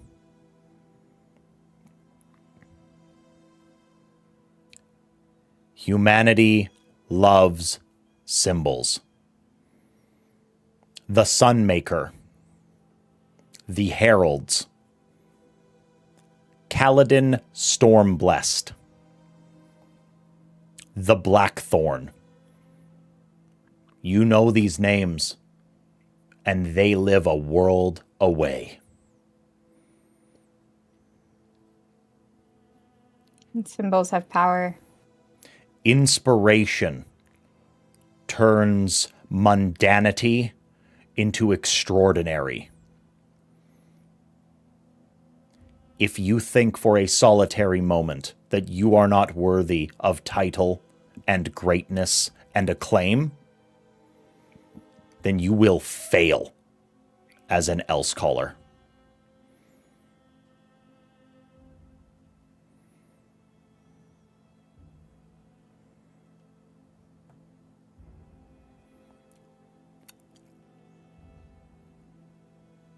I think there's something to be said also about taking control of a symbol before it gets away from you.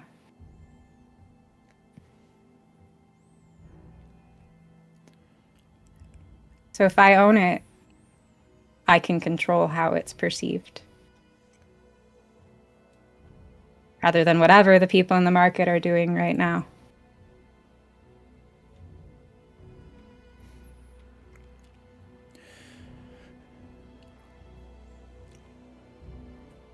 These are the steps that you should be taking.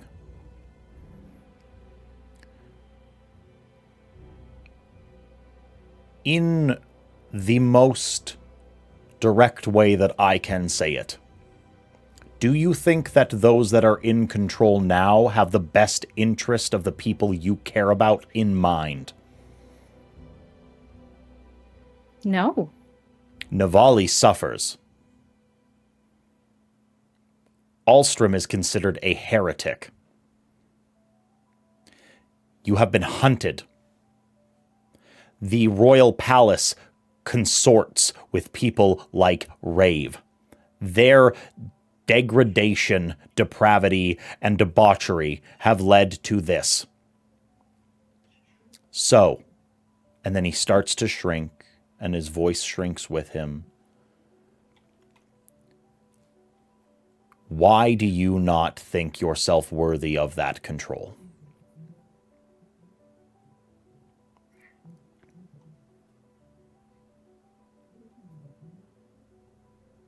And then he disappears up to the back of your ear again. Mm-hmm. She doesn't have an answer for that, but she's going to think about it. Yeah. I think we'll, well, I'm going to ask you, what was your next plan?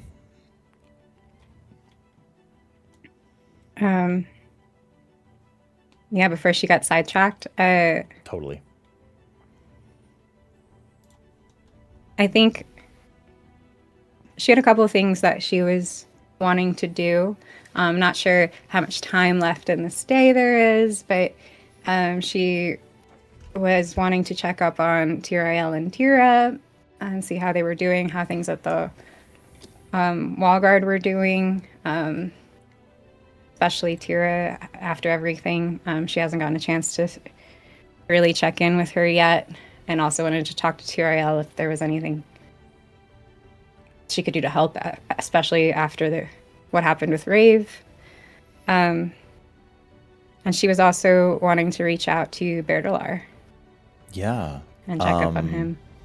I think we'll, you go to visit Tirael and Tira over at the barracks with Lady Azure and et cetera, and he's sort of embroiled in training and preparations, and you notice a few oddities within the guard there. People are wearing a bit of a different uniform. The Kholinar blues have been sort of replaced with these more like darker colored like blacks. But Tirael says, you can come to me at a later time. You and I and Tira can discuss everything that has happened, but I am busy. I think it is important that we get together and perhaps bring. And he gives out like this deep sigh. He's like, perhaps bring Berlar and Navali and Alstrom. You notice that he says like Alstrom with a little bit more cheer. Yeah. And we can discuss how Kholinar will look going forward. Of course, Captain. Yeah, I just want to help. I want to figure out where I could be most useful. But I'll regroup and we'll check in. But really fast, is Tira doing okay? Tira's fine. Startlingly fine. I don't think that's not what you're expected to hear. I don't think it's. To be honest, I don't think it's what I expected. She's kind of like her mother and a bit like me.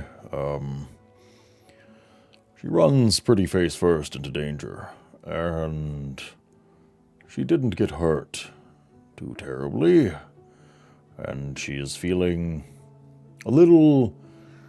Well, she's been a little more careful, but the only thing that has really come from this is that, well, she wakes up with me, and then she immediately runs down to the training grounds, and she gives the training dummies the most proper shellacking that a child can give.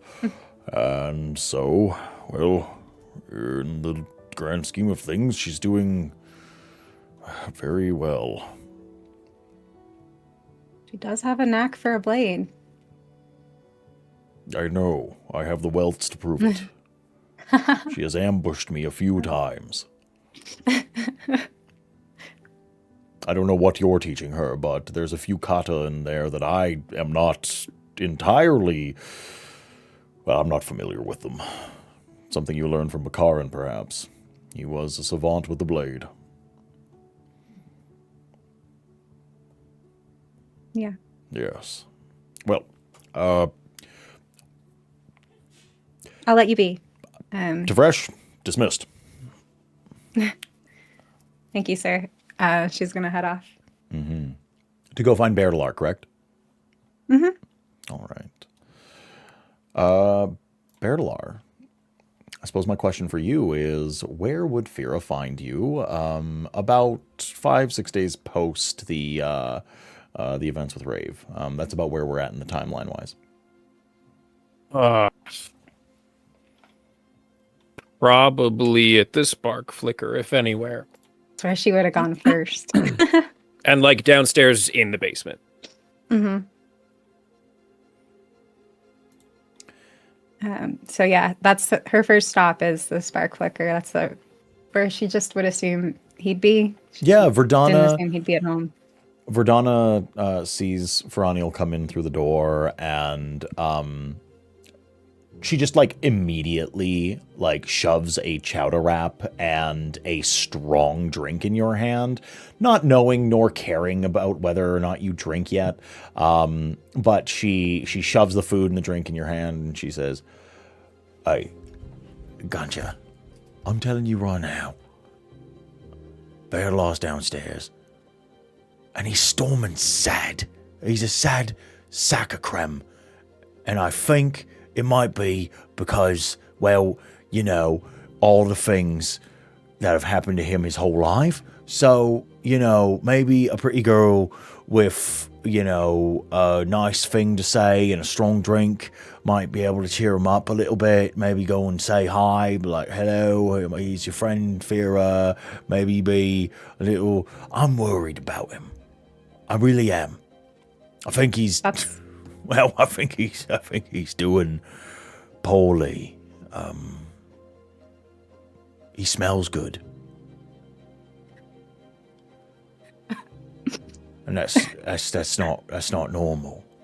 He's smelling kind of like, you know, kind of like sweet and good, and like that means he's like paying attention to things that aren't normal. I don't know. All right, I don't know. He's just acting a little weird. So, if you don't mind, as a favor to me. Sure, but that's actually why I was coming here. I was gonna... Oh, I was looking for him. So. Thank all the things that are good in this world. And then she shoves like another chowder wrap and a plate full of little Kremling bites and like all of these like symbols of love and care that Verdana would use to show, and like drinks and snacks and food and all these things. Listen, this is all in the house. Not to offend, I was actually thinking of inviting Berdalar to a dinner, so I don't know if giving him... Well, wait, hold on. You was going to take him out of here and take him somewhere nice? Just to my place. Verdana looks to you and is just like, well, right. And then she says, give me all that food. Give me all that back. Give me every single bit of that back. Keep the drink little social lubrication, and you have a fantastic evening with my man. Go ahead. None of that. Fira's like, oh, wow, that was a weird response to that. And goes downstairs. What does she see when she walks downstairs? The basement is empty. Bear is definitely in the secret room. Okay, so she carries the drink and goes and checks the secret room. Yeah. On the other side, once you open up the door, you would see Bear is currently wearing a quite tight fitting black jacket at this time over some like black leather armor. As you open the door, he turns and looks, and he's got a bandolier of daggers, and then he actually is carrying 2 swords, like one in each hand. His hair is like slick with sweat. He puts both swords in his hand and slicks his hair back. Hi. Hi, I was looking for you. I heard you were sad. No, Would you like this I'm great. drink? No, sorry, I'm busy. Maybe next time. Busy with what? Are you practicing? Yeah. Have you been practicing these past few days? No, I just during the daytimes, just during the day, and then the night I've been doing other stuff, so just keeping busy and good. Well, how about a break? You see, I wanted to invite you to come over for dinner. I still feel like I owe you one for that time that you had me over with your family.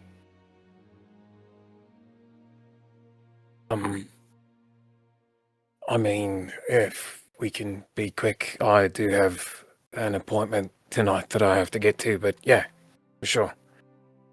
Yeah. Do you want this drink that Verdana put in my hand for you? Sure, yeah. And he takes it and pours it into like a flask that he then puts back into his backpack. Sure. Alright. So is now a good time? Yeah. Great. Yeah, let's go. And we'll lead the way to head back to her place. Yeah, Bear follows, puts the swords. She's the swords, heads back. Mm-hmm. I think when you get there, she's gonna invite you in. You'll notice all the things that we spoke about earlier. That it looks a lot more homey, a lot more comfortable. There's space actually to sit down. She's redesigned her like kitchen area even. Before it looked like she was never intending to have company. There was only like one chair, very sparse, but it's definitely a different vibe when you walk in. Yeah, just have a seat. So I am gonna cook. Not soul cast, but actually cook. So it might take me, like 20 minutes or so. Is that okay? Okay, that's fine. Do you mind if I keep working through what I'm working on a new style, Sure. The training area, I redesigned it a little bit, but it's over there now, so. Okay, great, thanks. Let me know if you need any help. Yeah. And so Fira, in those past 5 days, took a time to visit. Is her name Aluka Mora? Alukamora. Yeah. talked to Alukamora at some point while she was like getting stuff for her new place, and researched how to make a unkalaki stew. And so that's what she's going to cook And in her kitchen. unkalaki stew. Okay. Give me a crafting roll. Great, because I'm great at that. Let's see if you pull it off. Yeah. I'm going to roll a pot, raise the stakes. Are you on that. going to raise the stakes on stew? Cooking? Yes. All right. Except She's so Yep. she wants this to be good. Chat, I'm telling you right now, there will never be a more important role in a Stormlight campaign than raising the stakes on stew. If you I know, got you an know. at 20.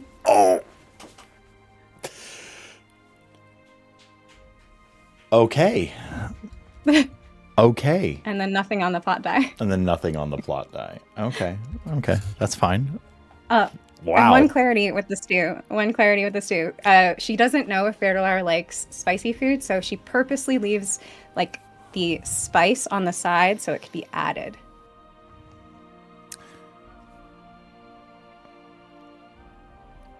Berdalar, you train. You do some striking drills. You do some inventive forms and movements. You start to learn a little bit more about your body and how to twist it and move. And you've spent these days developing a lot of muscle memory. And then you've built up a bit of a lather, a bit of sweat running down. And you feel your stomach rumbling as what can really only be described as one of the most tantalizing smells that you have ever had tickle your nose in your entire life reaches you. You feel so very much like you've walked past some of the nicest eating establishments in all of Kholinar and not smelled delights like this. The proper amount of spices. You smell the peppers and the different spice pods and the rich meats and the perfectly spiced grains, and your mouth starts watering involuntarily. You just fresh baked lavis right against the side of that sunken oven, and just everything is setting your mind alight. You got to get a bowl. Yep.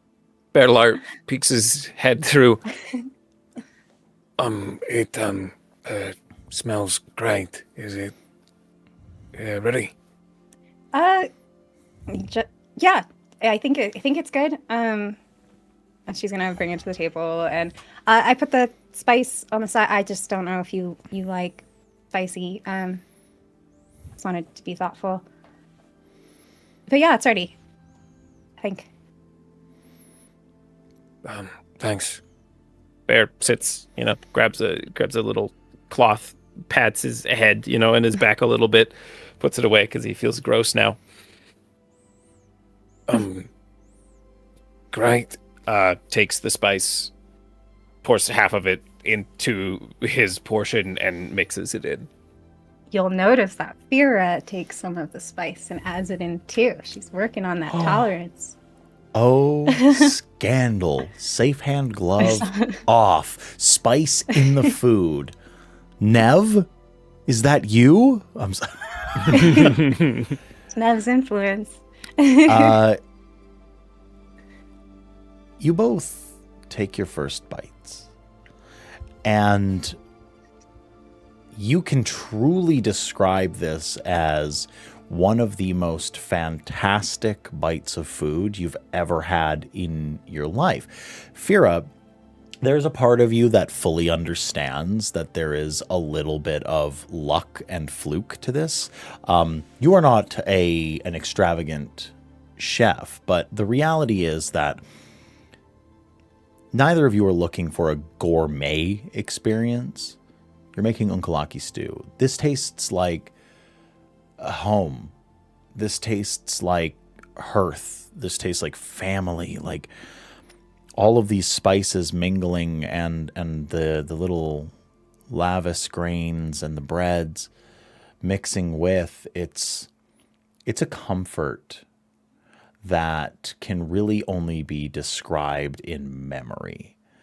You don't really recognize this as like, oh, this is a crystalline, observable experience I'm having right now. No, it's a reverie.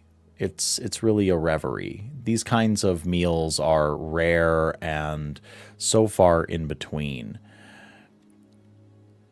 You're brought back to when your mother made you soup when you are sick. You are brought into the forefront of your mind when you're having the best meals of your life with family and friends. You're in a bawdy tavern just after a fight and you won and the other person was in the wrong and someone buys you a round of food and drink. It's all of those memories wrapped up in one. It's not decadence.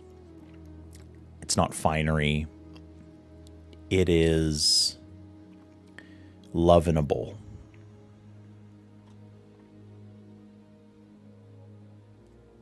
And she's gonna anxiously watch to see Bear's reaction to the food. She's like very nervous if he's gonna like it. Yeah, Bear takes a little bit of the lavis bread, takes a bite, starts to tear up just a little bit, and then grabs the bowl while it's still hot and just fully slurp mode right from the start. It's gonna feel like if you looked at her at all, it's like she almost hasn't taken a breath since she sat down at the table with you. But at that, it's like, oh, a little bit of relief. She was so nervous that you wouldn't like it. And she's, as you're eating, both of you are eating, she's just, yeah, as I said, I just wanted to, again, to make up for that other time. And honestly, I wanted to check in on you with multiple things and everything that's been happening. Like, I don't expect you to be all right after what happened with Rave, so I'm not going to ask, are you okay or are you all right? I'm just going to ask, how are you holding up? Like really?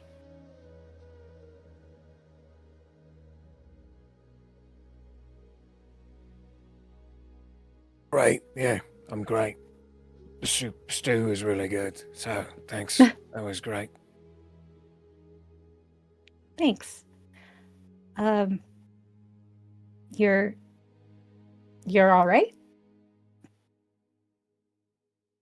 Yeah, why wouldn't I be?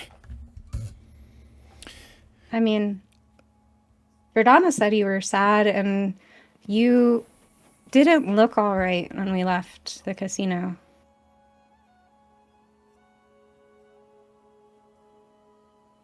I've been busy, so yeah, no, I mean, I was upset and then I got some work done and I'm still good now because I am just keeping busy, and as long as I keep going, then I'm good. So,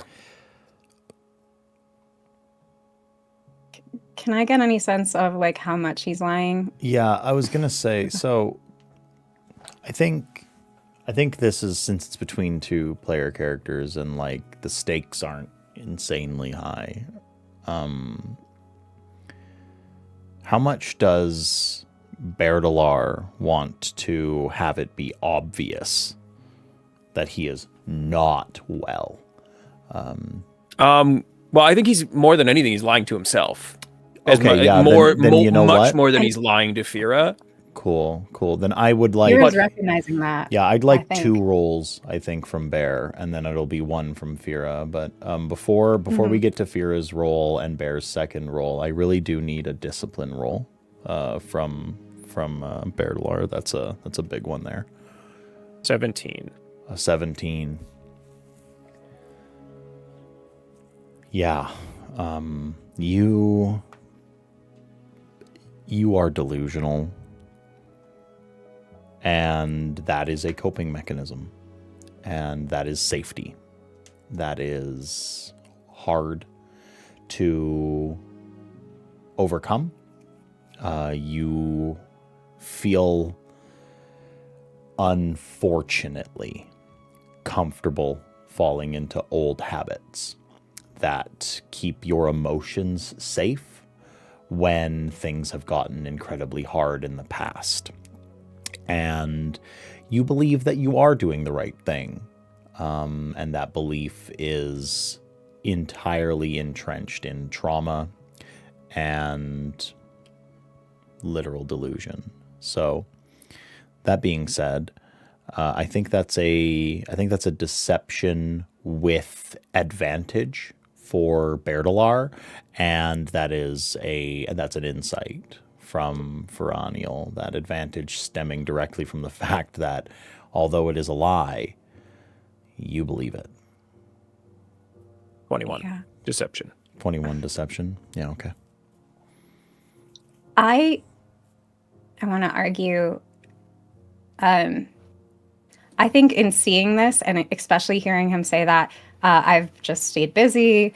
I've been staying productive. Fear is seeing herself, how she was like a few weeks ago. Those same words came out of her mouth. And she knows that she was lying to herself. Now, in hindsight. And I think she's picking that up. So with that context, would that change anything about how she's rolling?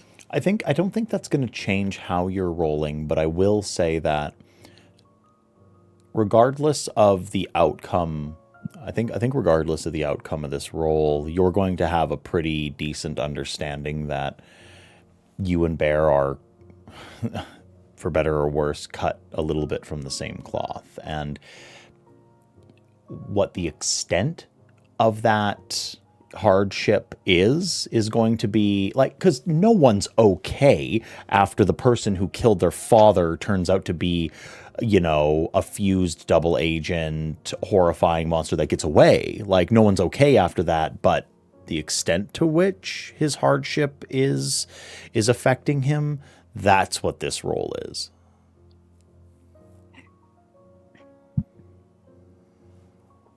Yeah, I use that. The good is on the soup. Yeah. I got a 8. You got an 8. Okay. Yeah, I think what I'm going to give Fira in this moment, Bear rolling the 21 and you with the 8, is you see hurt in his eyes. Bear isn't and hasn't been okay the whole time that you've known him. He's a harshly traumatized individual from deep familial loss and a sort of obvious obsession. So him saying that he's busy, Berdalar isn't busy going and coping. Berdalar is not busy going and doing, work in order to feel stable. Berdalar is busy doing exactly what Berdalar usually does. Diving into dangerous situations, throwing himself into investigations head first, and burying himself, like you, in labors that distract him from dealing with his emotions. So, but these are things that Fira knew. These are things that Fira has seen. So how bad he's doing right now, you don't know. What you do know, nothing's changed. Yeah. I think it's a little like, yeah, she recognizes that, oh, that sounds familiar, but there's still so much she doesn't know about Berdalar that it's like, okay, but what's under that? There's still confusion there. Okay, well, I mean, it's good you're staying busy. I was really worried about you. Oh, don't be. I'm good. Third I've been worried about you this whole time I've known you. You don't have to be. You don't have to worry about me. I'm great. I'm good. I am working. Are you taking care of yourself while you're working? I mean, look, people say things like that. I put on new clothes. And I had a bath. So, yeah. That's good. Yeah, I went to the bathhouse, and it was really nice, and they were very kind to me. Nice. So, I mean, other than that, I mean, yeah, I haven't been home, right? I haven't been sleeping, but that's okay, because I'm close, I'm really close. Close to what? All of it. Mm. I'm starting to see how it all fits together. Like the Sons of Honor type stuff? Yeah, the Sons of Honor and the people, that Rave wasn't Rave, and there are other people that are like that, and I'm sniffing at it. I know I can figure it out. I'm gonna figure out what they're doing so that way I can stop it before it happens, My offer still stands. That I want to help.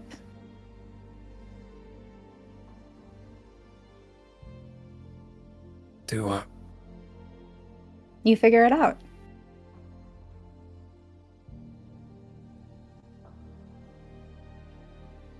I appreciate that. I do. I'm good for now, once I figure it all out, I will bring it back to all of you, and we can tackle it. But right now, I'm just, I'm focused, and I don't want to lose that, If I bring you, or I bring Nev, or I bring Olstrom, or I bring Devin, or anybody, I'll be thinking about them, and I'll be like, oh, I don't want them to get hurt, so I can't focus all of it on what I'm doing. And I don't want anyone to get hurt, so I think it's best if I just go take care of it. I think there's going to be like a moment of silence after that. Like Asphira is going to like focus on her bowl, kind of fiddle with it a little bit. Bear's done. Sets it aside. Yeah. Also, I still never really asked about what that all was with Clem. I've wanted to ask. I just never found the right moment, and maybe there hasn't been one since we went to see him. And you don't have to tell me. I'm not trying to pry. It's whatever is in your history is personal, and I just, when I was there with you, I really wanted to stand up and defend you. I just didn't understand enough to do it properly. And then it's just been everything happening since then.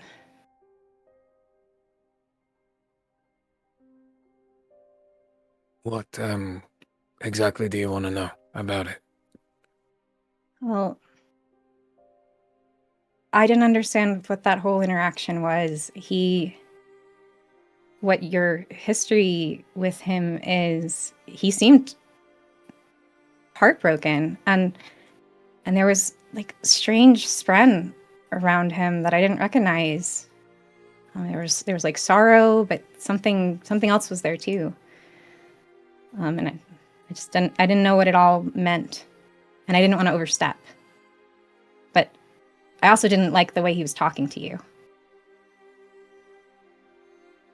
I completely deserved everything he said, so don't have to worry about that. Did you do something to hurt him?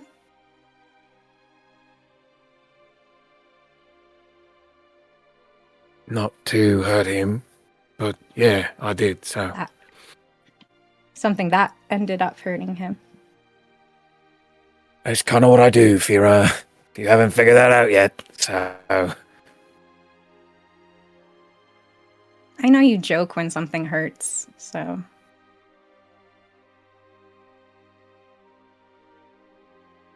You don't have to do that with I me. wasn't joking.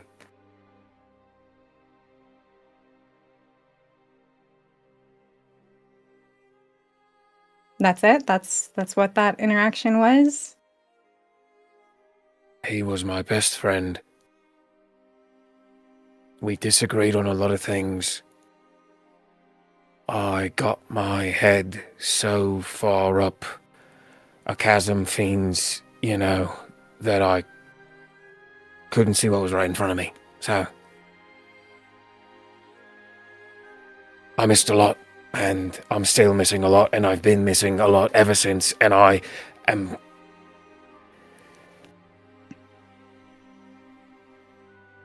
need to do better, so I will.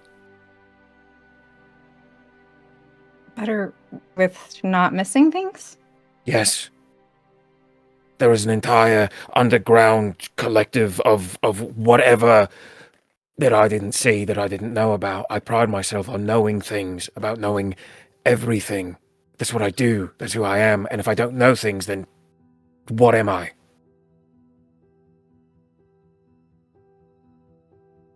I'm nothing. So yeah. You're a hero, is what I've heard. I don't know who you've been talking to.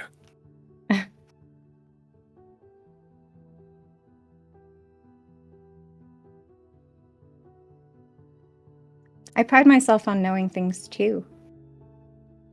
I think that's why I'm asking all of this, because I want to understand.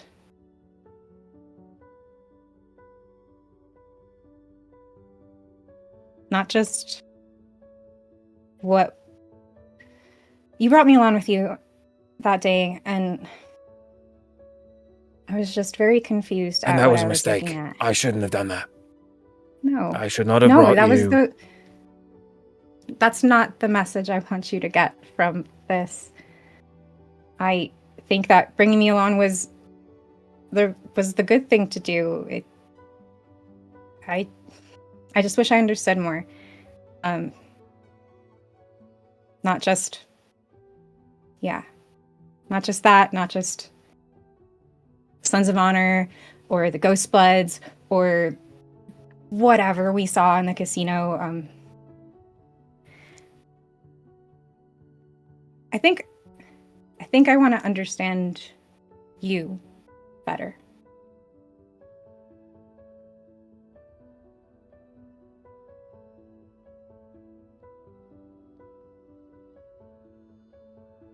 Okay.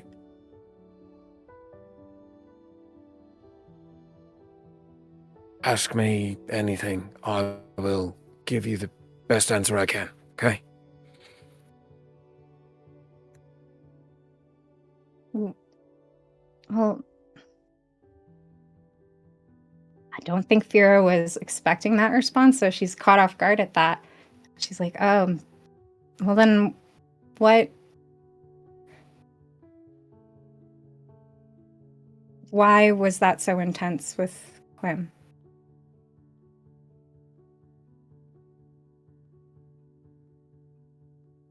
What is the history there?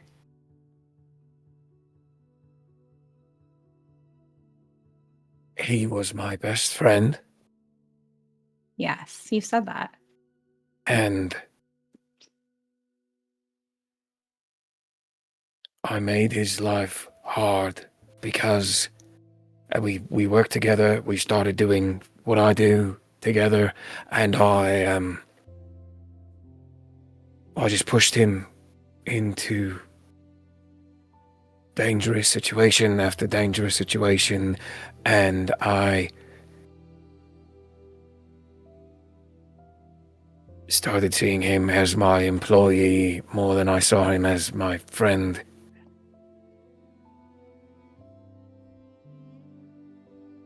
And when he blew up at me, I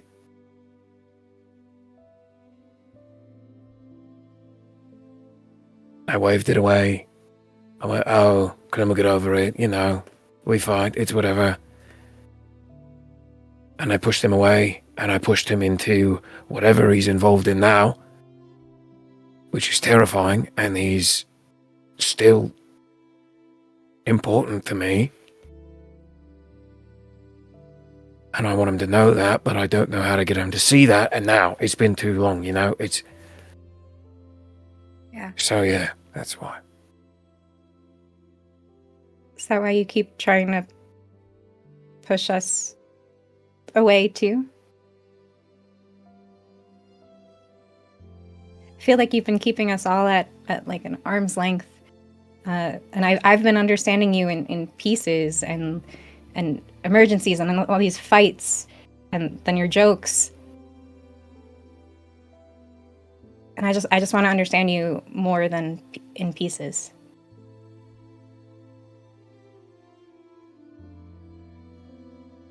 Clem is right.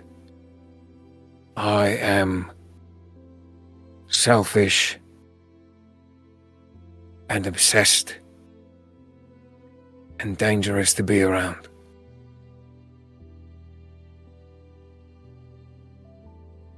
And I don't think I'm going to change.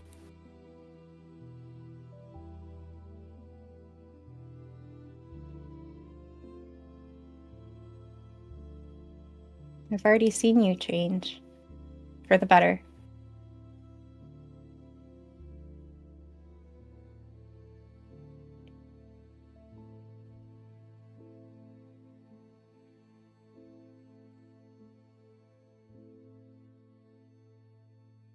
I have work to do.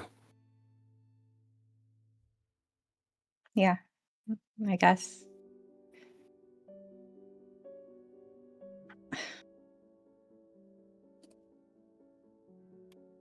You don't have to keep pushing us away. And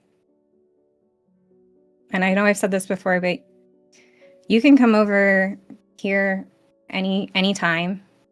You know, if you need somewhere to go. I know home isn't good for you right now.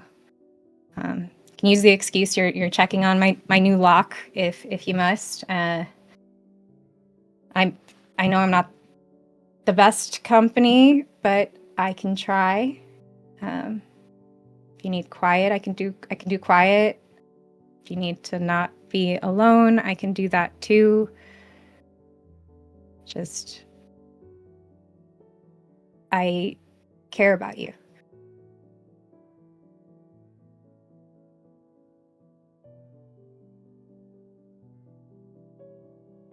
Yeah, I know. I know. You do. The lock's good. And you are great company.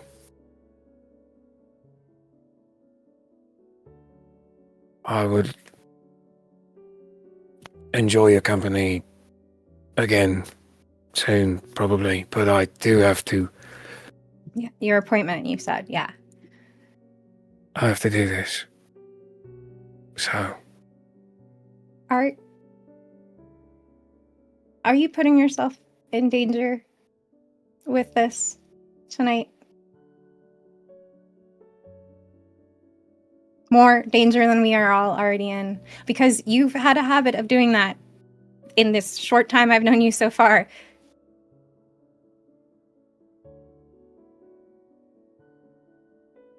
I'm gonna be really cool and mysterious. No.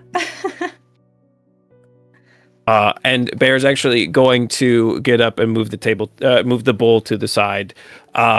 Is going to come up, and because he's an absolute manic pixie man right now, is going to lean in to kiss Fira. Slowly. Yeah. Very slowly. Not what Fira was expecting. Caught off guard. But she'll return the kiss.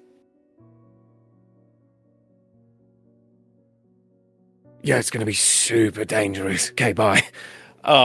And just bolts. What?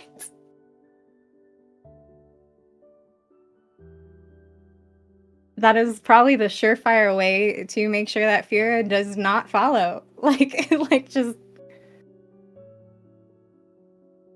doesn't know what just happened. We're gonna Yeah. frame on the back of Fira's ear says, "Ah, I see that you have chosen someone for copulating. I must say, that is a poor choice."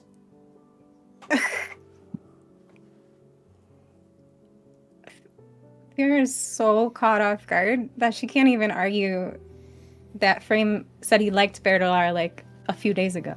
So You have mentioned this, and sometimes say his name while you are sleeping. And I thought that it was a nightmare, but now I am thinking otherwise. Ha. Well. As with all things, I will guide you through this the entire time, Feraniel. And then we are going to zoom out from Feraniel to Manic Bear walking through the street. And Tila is suddenly and so very much just abruptly in front of your face floating. What was that? Bear puts in another piece of ridge bark because he has not slept for 5 days. Like genuinely, he hasn't slept for more than half an hour for 5 days. What was that? Was what? You kissed that girl. I guess that's what that was. You kissed that. You kissed that girl. You kissed Feraniel. Okay, why are you asking if you know what it was? Well, yeah, because you've never. Why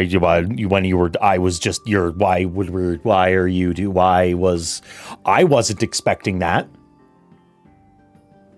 Neither was I, to be honest. So you're saying that wasn't that you did that you weren't planning that? No, I wasn't planning anything. I'm your spren. Yes. So you should tell me things that you're thinking. If I had been thinking it before I did it in that moment, I probably would have run it by you. You would have said you would have, if you were thinking right, you would have said, I would have said, Pila, do you think that this is a really bad thing for me to do? No, I think it was a good thing. I think it's a good thing that you did. I think that's good. I think you need that in your life. I'm happy. Why are you, who? I don't know. Was that a thing that I should not have done? Was that? Oh my God! By the Almighty, of all the things that you should be reconsidering in your life, and it is kissing a beautiful woman. Get your priorities straight, Berlar. What's wrong with you? No, you should stop staying up for 5 days straight and chewing ridge bark. You should stop chasing dark men shrouded in shadows in the alley. You should stop putting your life on the line. I am doing my whole thing, you know I know what you're doing. I know what you're doing. I know what you're doing. I know what you're doing. I'm in your head. Yeah, just not so right you now. Know that I'm doing what my oaths tell me to do, which is find the truth. I'm finding the truth.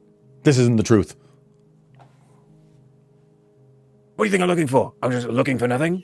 No, I think you're looking for a tragic end down a back alley. For a tragic end?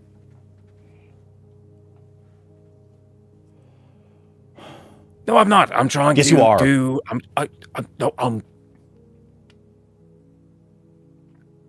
doing my job. I do not think that you are doing a bad thing. I think you are going about it in the worst way possible. You have friends and you have loved ones and you have all of these terribly important things in your life that you are throwing away. If you die, I die, you selfish, creme-sucking, absolute bastard man.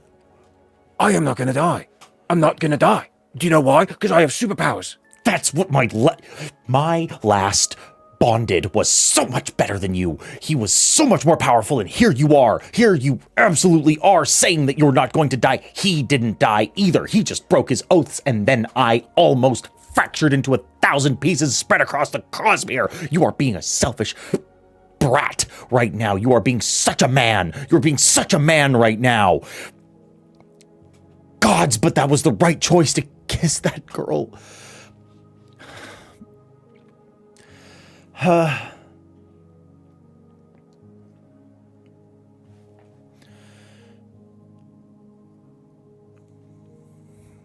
sorry. I know. For many things. I am going through some changes. That's why I'm being patient. I know.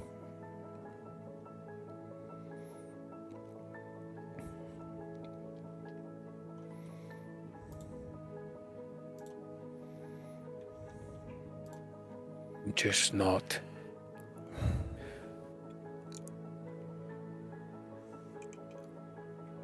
I feel like maybe if I had have done things by myself on my own, maybe I would have caught Rave. Maybe if I wasn't thinking about what everyone else was thinking about me and I just did it the way I should have done it, then maybe he wouldn't have got away. And that might be a crazy thing to think. But I screwed up. And now he's somewhere else, hurting someone else. And that's on me.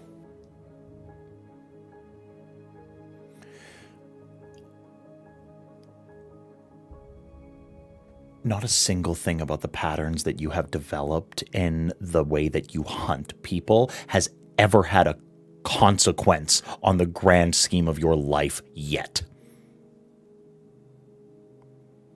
You haven't caught Rave, you haven't stopped the Sons of Honor, and you do not have a solid mental health. You're spiraling again, and you're going to become the same dirty, depressed, obsessed man that you were months ago. And you will have nothing to show for it. You have people that love you, and you have a literal bond to a piece of the divine now, and you are choosing to do this alone. That's your choice, and you get to make it. But as long as you are wandering down dark paths alone, and you are not listening, and you are not letting love and light and fellowship into your life, I am going to bring you damnation every step of the way. And that is the truth. This is the truth. So go. Walk. But you don't get to be alone anymore. That isn't a choice you get to make. I am with you. You can walk away. You can walk away from Fira and Nev and your family. You can throw away everything that you have. You can learn all of these truths and get more sad and more angry and more horrified, but you don't get to throw me away. And if you throw it all away and you walk down the wrong path and you are finally at the very end of your rope and you find something that you cannot overcome and you die, I need you to know that I die with you. You made this bond. You made that choice. You talk about your choices. I was one of them. So, let's go. Let's hunt another lead. Day 6.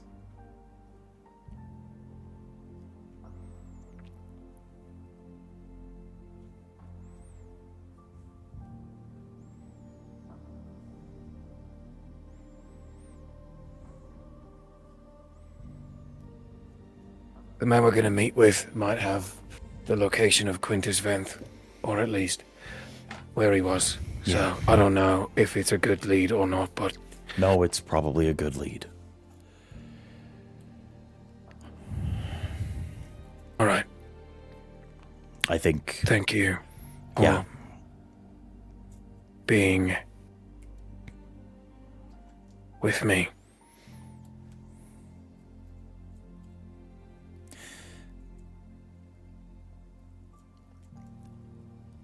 This hunt is the only thing in your life that matters. And I know that that's how you feel. But I need you to know that you're the only thing in my life that matters.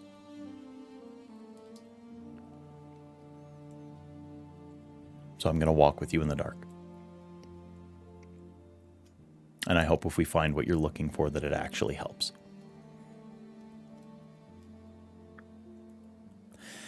And This hunt is the only thing keeping me alive. Right now. no, ridge bark is keeping you alive right now. No, it's keeping me upright. There is a difference. There is a big difference. Okay, last one.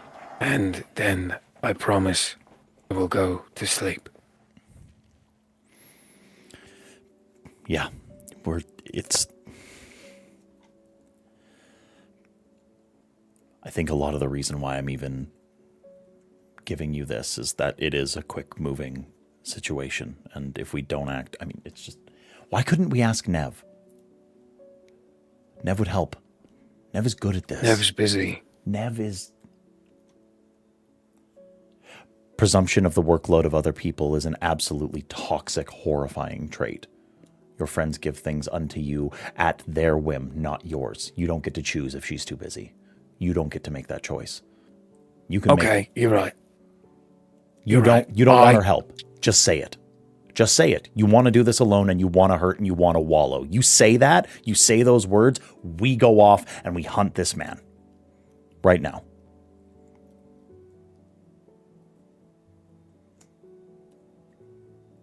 I want to not need anyone.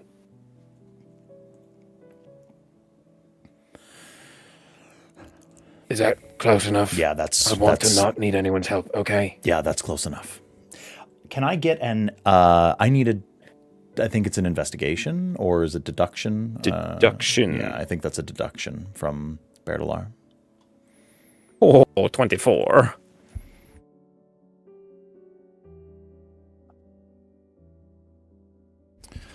A 24 is an incredible roll.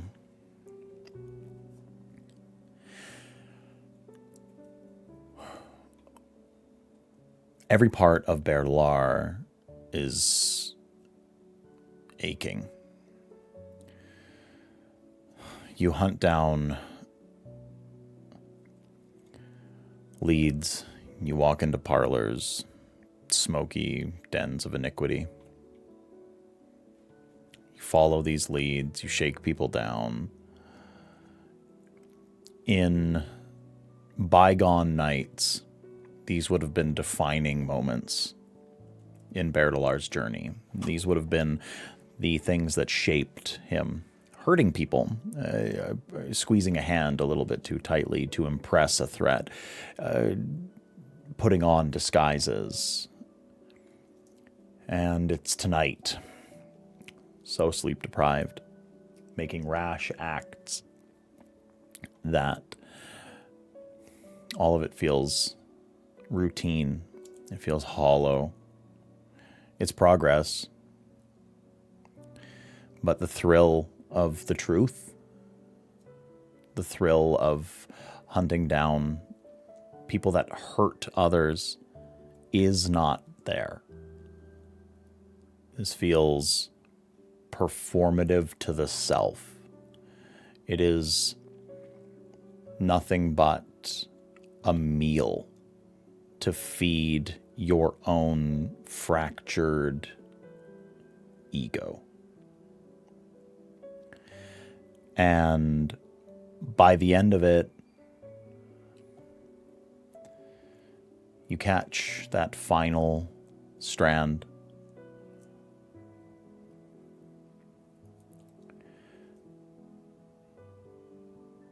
And the chase is on. Kenth was his name, right? Venth, I think. Venth. Yeah, it was Venth.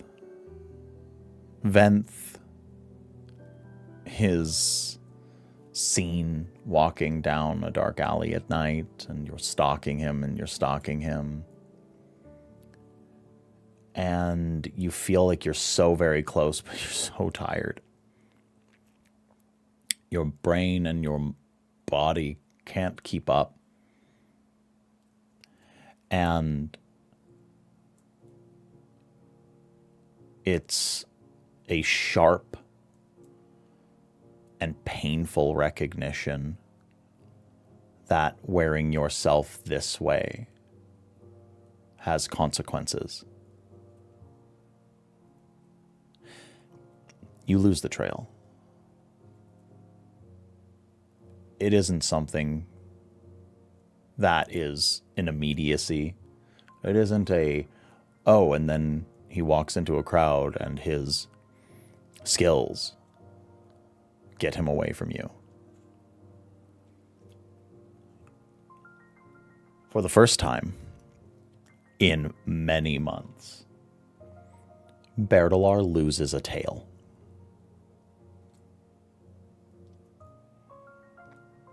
And it isn't some hopeless loss. You know where they frequent now. You understand their haunts. You have every breadcrumb that's necessary. But there's a moment of hesitation where you go to leap from one shadow to another. You stumble and roll your ankle a bit. You fall into a wall while trying to hold yourself against it to create a low profile. You're crouching behind a collection of shale bark crates. And you go to stand and your legs cramp. 5 days. You see shadows that weren't there, and you think it's illumination, it's me. You're having delusions. You are sustained by ridge bark. You are using a heavy narcotic to even stay upright. And that laser focus comes at the cost of any finesse. You go to draw your dueling cane baton from its sheath, and you fumble it, and eventually get it out into a shaking hand, and you decide to call it off. And that's the moment where you lose the tail. You think to yourself, actually, this is a question that I have for Berdalar. Does Berdalar stop the chase out of a sense of self-preservation or a need to get the job done? Because you feel both in the moment, that this could lead to an untimely demise, and it could also lead to failing.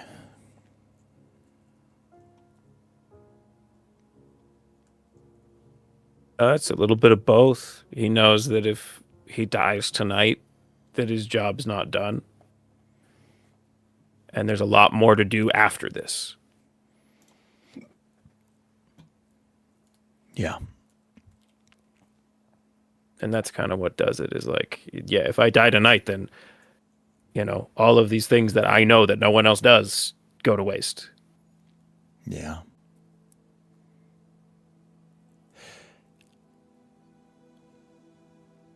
And honestly, I think Bear just, like, at this point, he's so tired, he just finds like a stand that someone didn't take down, you know, pulls himself up underneath it, you know, and just passes right out.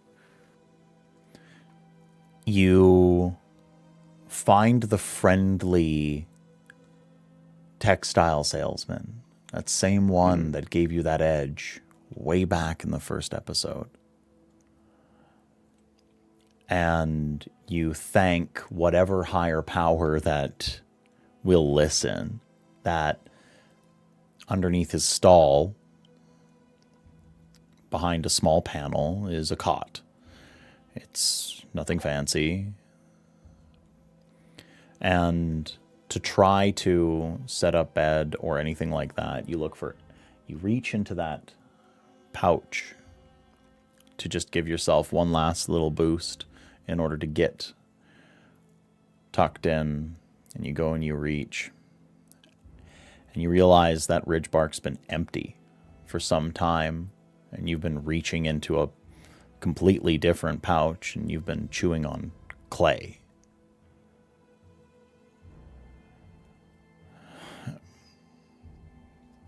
And so, fitfully, clay pressed into your palm, fingerprints making indents, you fall into a fitful and incredibly disturbed slumber.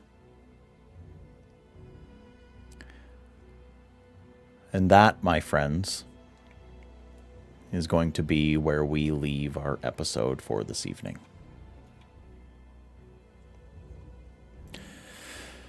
Hi, everyone. It's us, Another World Tabletop, playing Cosmere RPG games here on Cardi B's internet. Thank you so much for coming to hang with us this evening. Thank you for joining us for this story. Thank you for joining us for the season premiere. I feel like we made a lot of progress here tonight, everybody. In which direction, good or bad? I mean, that's up for debate, but it was progress. This was a lot of fun. This was very entertaining. I had a grand time playing with everyone here tonight, and we're gonna be back next week on Tuesday. We'll be. May I speak briefly? Oh my before we gosh! wrap? Please. Hey everybody, thanks for watching.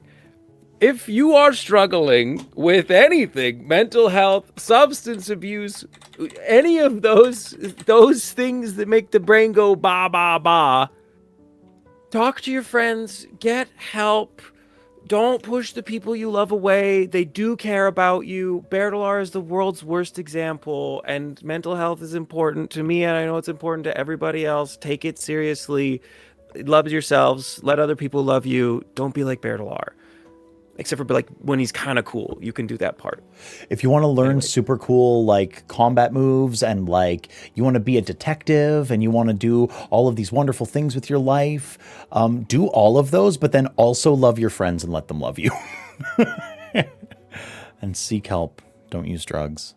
All of those different things. Folks, we're going to raid out. We're going to raid out into Distracted Elf. Distracted Elf is a good friend that I've LARPed with for a long time. They're doing a subathon. She's great. It's Pride Month, and Elf is a proud member of the queer community, and we're all huge supporters. So go throw her a follow. She's a very, very good individual. Very fun, very equitable. So yeah.